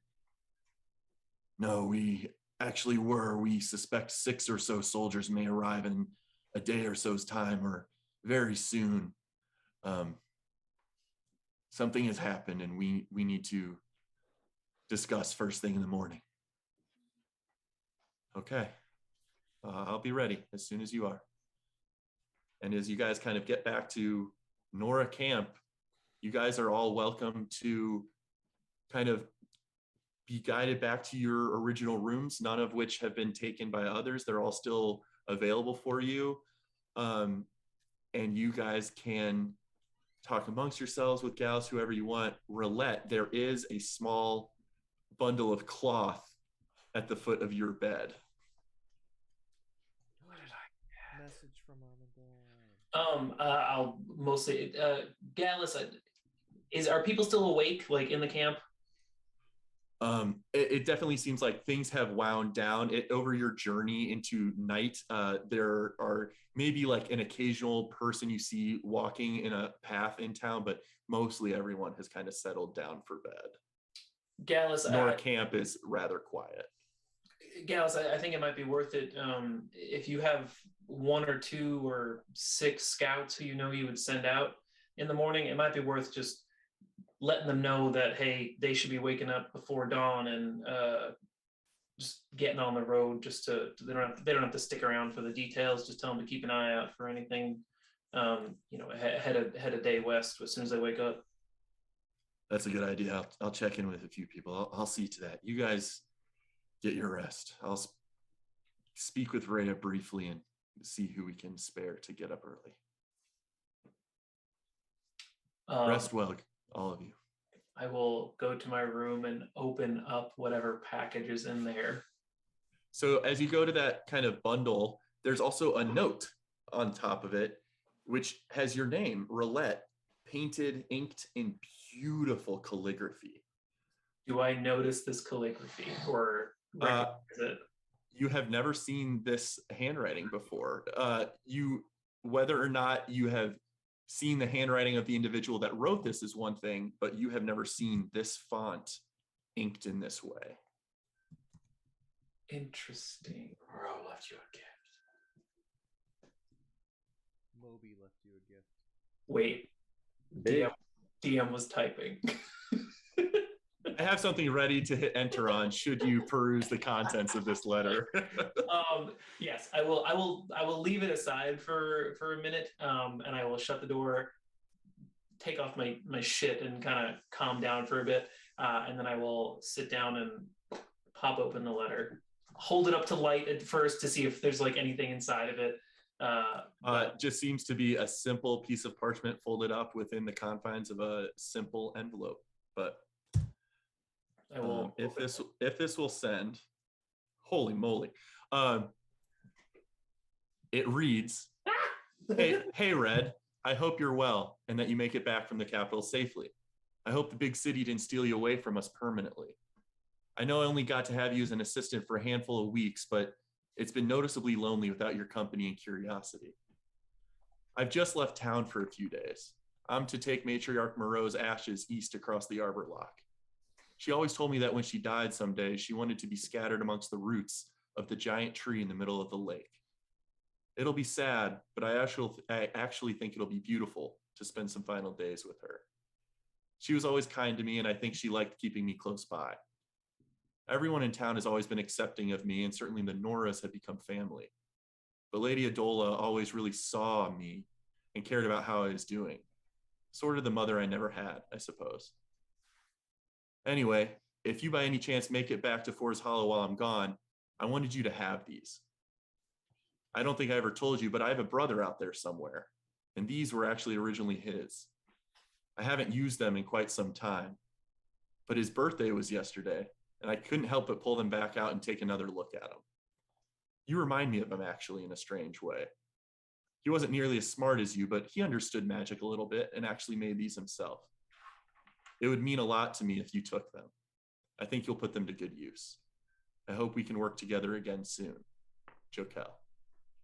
And after having worked with Jokel, seeing this calligraphy from him is like kind of a moment of wow. For reference, if like so, he's a Goliath. Like he is a Goliath, a 7 foot tall, pale skin but blue tattoos adorn most of his face and torso. Very large, imposing. Yes. Kind-hearted figure. He clearly has a delicate artistic touch to him as well. I am like deeply impressed by the steadiness of hand of this, and I will open up the package.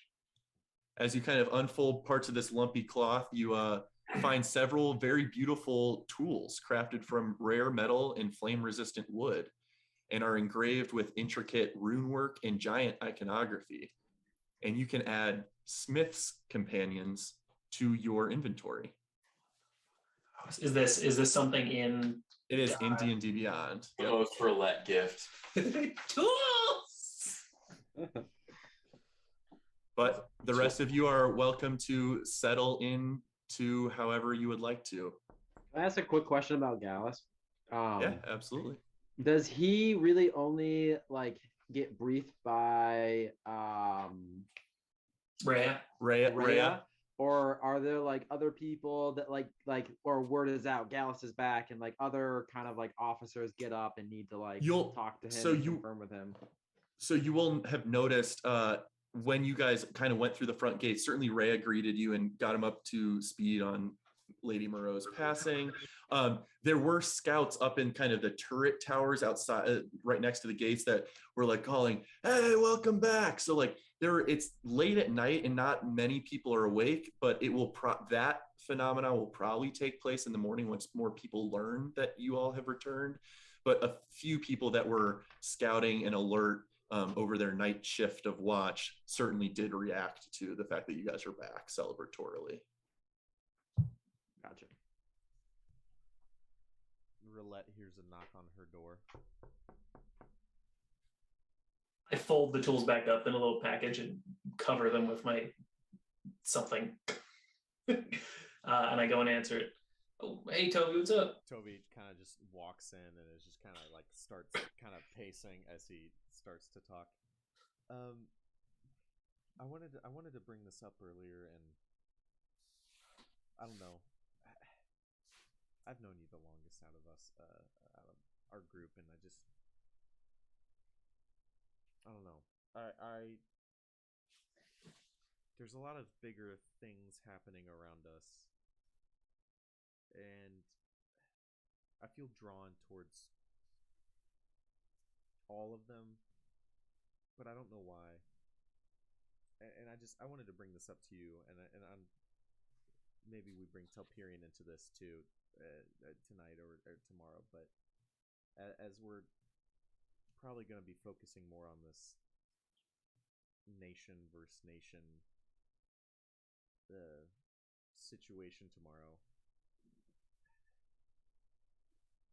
I'm very curious and worried about Jiri and what this mad wolf that we got introduced to means for him.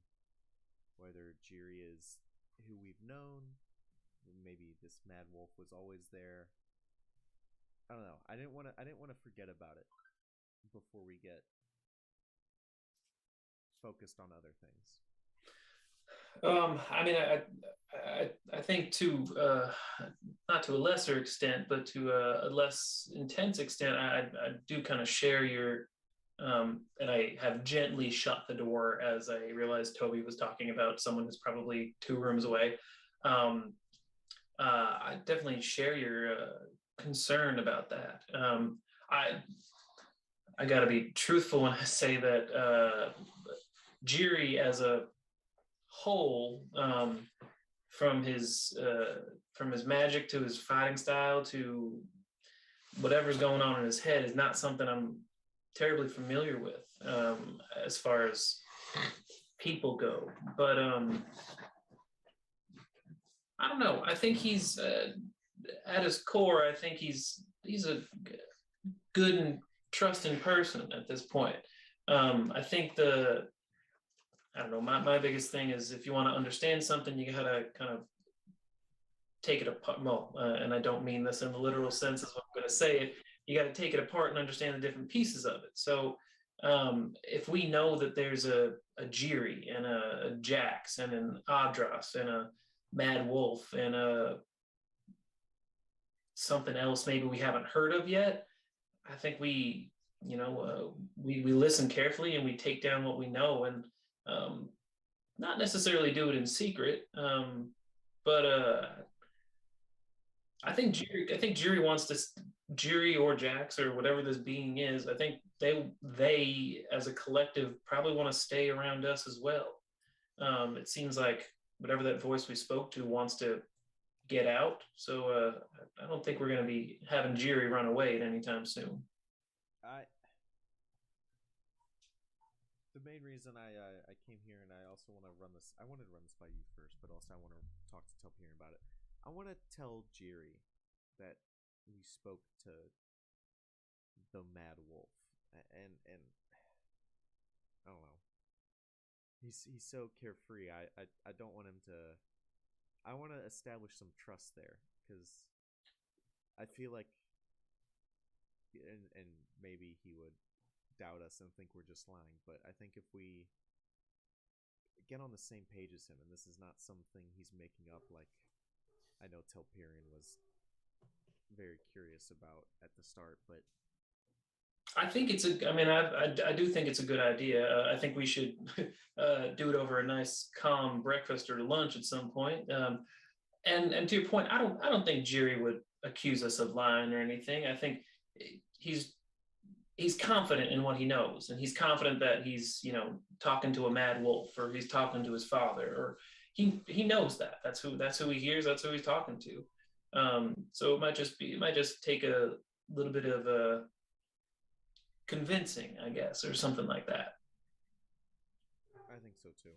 I just wanted to bring this up before I worry that we're gonna get so focused on other things with tomorrow and what the future for this town holds, if that involves us or not. So I didn't want it to let it fall to the wayside. That's definitely a good thing to keep in mind. I will say, we hightailed it out of Ostanis pretty quickly, and we made it here in I think a day and a half, and we, at least according to Kari, we gained at least a day of travel out of Ostanis. I don't realistically see an entire army or contingent of Durastians immediately leaving Ostennis the day after or day that they captured the capital. So I Especially think, for Force Hollow, if not especially other for a place like cities. Forest Hollow, they've got Cardigan Post on the way, which uh, uh, makes a mental note, like have the scouts. Andrus and Mersenia and Senek, as Toby recalls all these city names. Yeah, that the scouts should make sure they like warn Cardigan Post, even though I'm assuming they are warned already. But I don't think Force Hollow is in the tomorrow conquer zone or whatever. So I do think we'll have a day or two for answering some of those questions. I'm sorry to barge in. It was just on my mind, and No, it's perfectly fine. Yeah, I definitely think it's something we can do. I did have a quick question for you, and out of character. Have I ever seen Toby Rama use prestidigitation for anything wind related? Or You have prestidigitation? Yeah, thaumaturgy is, I think, Thaumaturgy. more up his alley, but related. It has typically only been used in terms of like a presence thing of like. Never mind. Okay. Yeah, no, I think that's a good conversation we can have tomorrow. I, for one, am looking forward to sleeping in a bed and not on the ground or in a boat. Then I'll leave you to it. Good night, Toby. And I. anything you all want to do as you settle in for the night at it's strange to settle down here in the warm bunks, away from the violence, just 200 miles or so to the west. But I haven't gotten to actually pray towards a physical idol in some time, so I'm using that as a kind of grounding presence for my nightly prayers. As you pray, make a religion check for me. Let's go. +0, baby. Make it with advantage because you're at your idol again. Still pretty good already, but 20. No.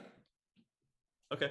You just find yourself deep in prayer, and you feel like that was a very meditative experience during that prayer. Okay. Anything else from anyone else? Yeah. I lay out all my potions of poisons, and then I don't use them. I'm just happy to unpack my pack. And then I take out the new black sword that I don't like because I don't really trust it. I don't really understand it. And I put that to the side. I put all my weapons to the side. I put my long sword that's been corroded to the side, kind of like a little, whoops, actually, I guess maybe I'll left that with you. Anyway, and then I take out the shredded spell book that I grabbed. And then I take out my slivers, and I just rip out a page from the spell book, and at the head I write Minerva, and then I write a note to my sister, and I look at my slivers, and very like I have a wave of like sadness come over me looking at the slivers, and then I burn the note that I wrote to her, and then I meditate and I think about her and my people, my family, because I'm very seeing Gallus's relief at being here made me feel very homesick. So I meditate thinking about them and missing my sword, which felt like a part of them. For sure. Settle into your trance, start guiding your thoughts where they would like to go. Anything from Jiri? Lean his sword up against his bedstand, takes out his chicken and his blue stone, and he snuggles up with them, kind of like as if they're his stuffed animals. And he's real tired, so he's just gonna head to sleep. And as soon as Jiri drifts off into sleep, a wall falls and a voice creeps into the mind of Jax. Oh my God. Are you there, Jax? I need to speak with you urgently. What is it? I'm tired as well. What do you want? Well, first thing that struck me was it's too bad that old lady croaked.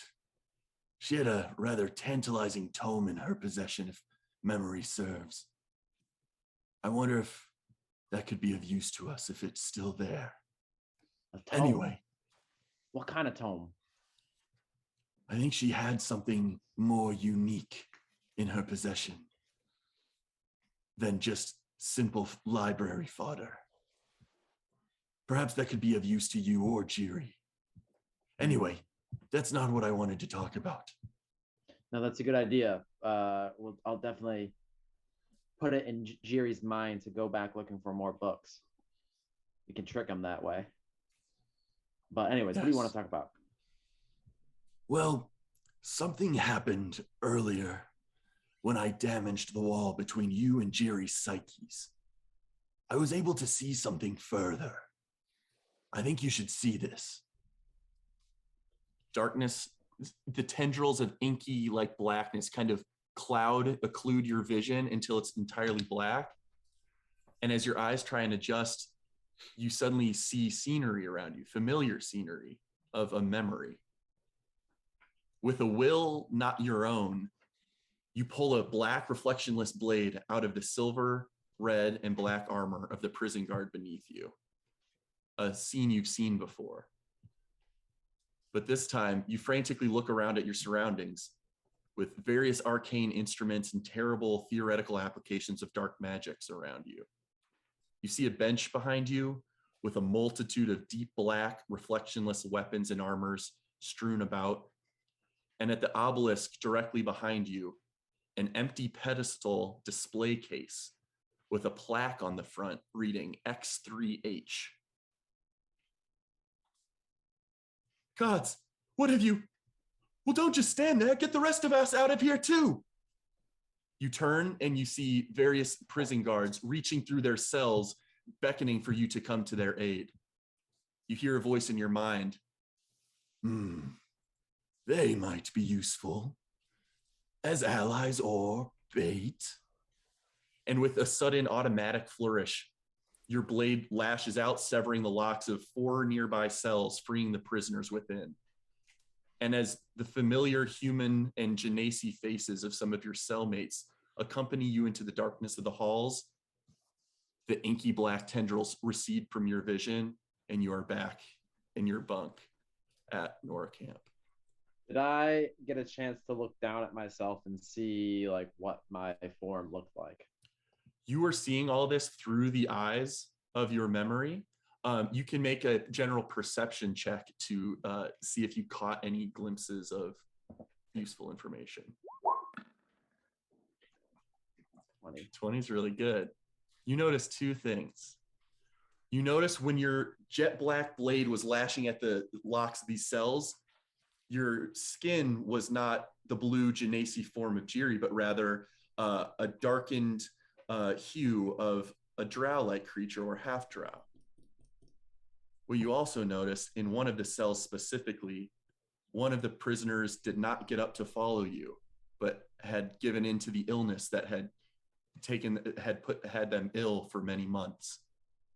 A familiar face and hair and clothing. That is all I could recall. But I believe healing your relationship with Jiri and continuing to break down these walls may give additional insight into that day and help us remember. Yeah, I need to know what's next. So there has to be more to that vision. I agree. We'll have to figure it out. If you can use any of your willpower in the coming days to reach out to your comrades again, or even to Jiri directly somehow.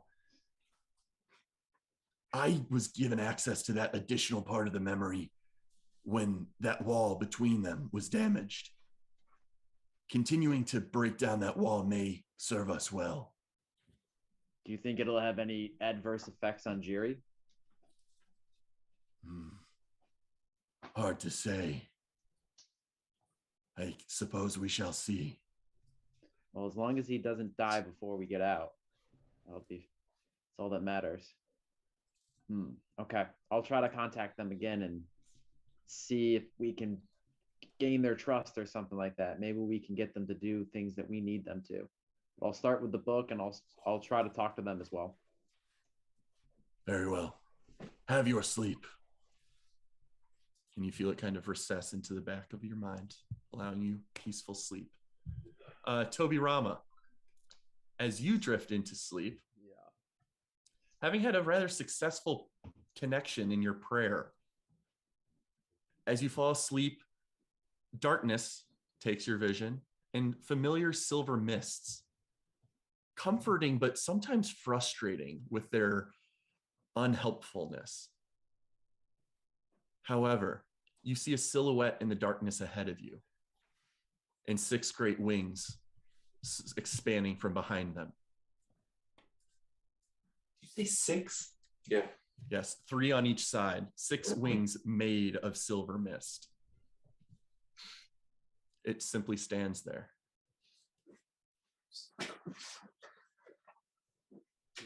Are my wings out? Would you like to conjure them out? I'll first look behind me and see if they are out. You look behind you, nothing but darkness and silver mist. No, I'll try and will myself towards this figure. As you do, the figure just flourishes their hand, steps aside, and from behind them, darkness opens up into a familiar sky. But there's fire, flames as far as the eye can see, the rooftops and buildings of cliff shades set ablaze. Follow, balance bringer, and do not look back, lest you stray from our guidance. As soon as he says that, you feel your wings expand from behind you, casting magenta light into space, and you feel the familiar and strange sensation of a hand grasping your shoulder, holding you aloft as you follow this figure down into the city below. And as you swoop through the city, the flames seem to be translucent, not real. And as you zoom further, you leave Cliffshade and you come to a different city of stone, large, massive structures built half into the side of mountains, blanketed in snow, even at this time of year in early autumn. Flames here too. And atop the largest spire in the city, the hovering form of a man ahead, mounted on a winged creature, manic laughter echoing throughout the city. Darkness takes your vision again, and you hear that familiar voice say, "Events beyond our control have disrupted the balance of this era and threaten more than just your home. The eternal judge foresaw this, though we surely must not intervene with a divine hand. Thusly, you have been anointed, balance bringer, to be our earthly vessel through which mortal action can be taken. Restoring balance to this world falls in your hands, or the world will surely perish in light and flame." And you drift off into peaceful sleep. Is there any opportunity to? I'm thinking about an insight check, but to make sense of what is being presented to me, Sure, absolutely. Make a general insight check.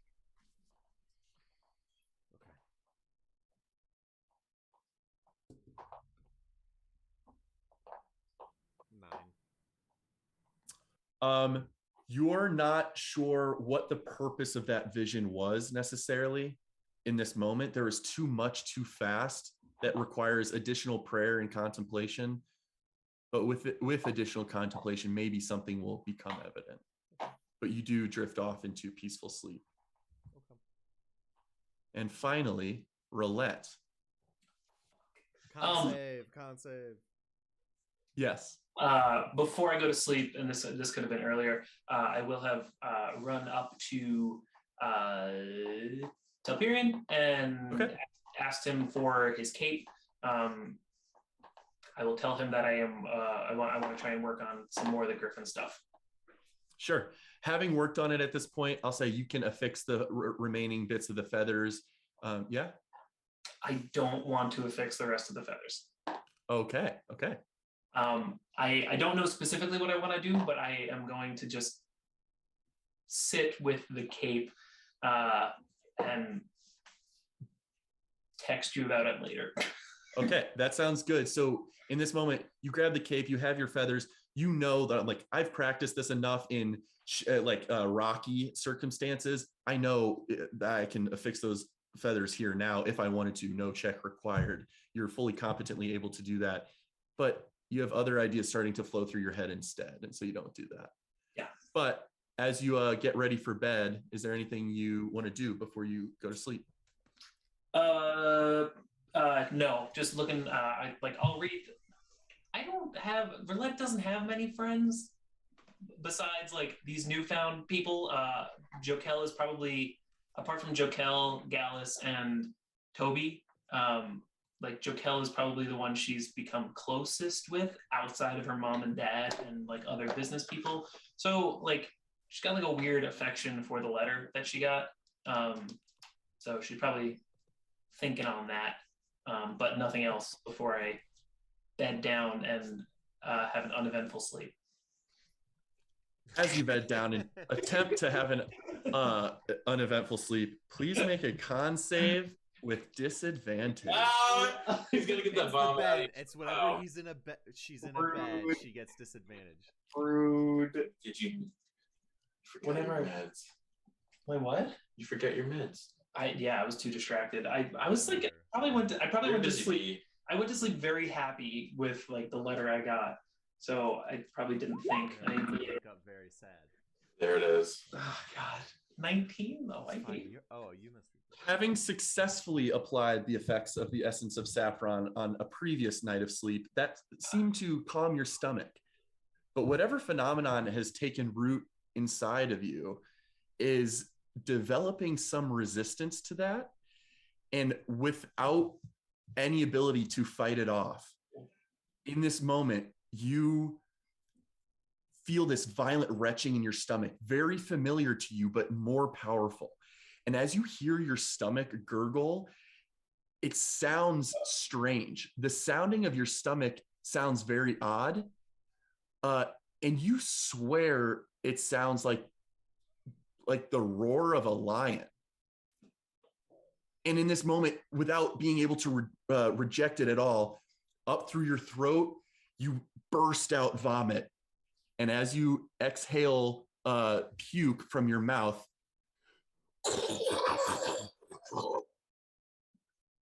a jagged eruption of lightning erupts from your throat and tears through part of your room.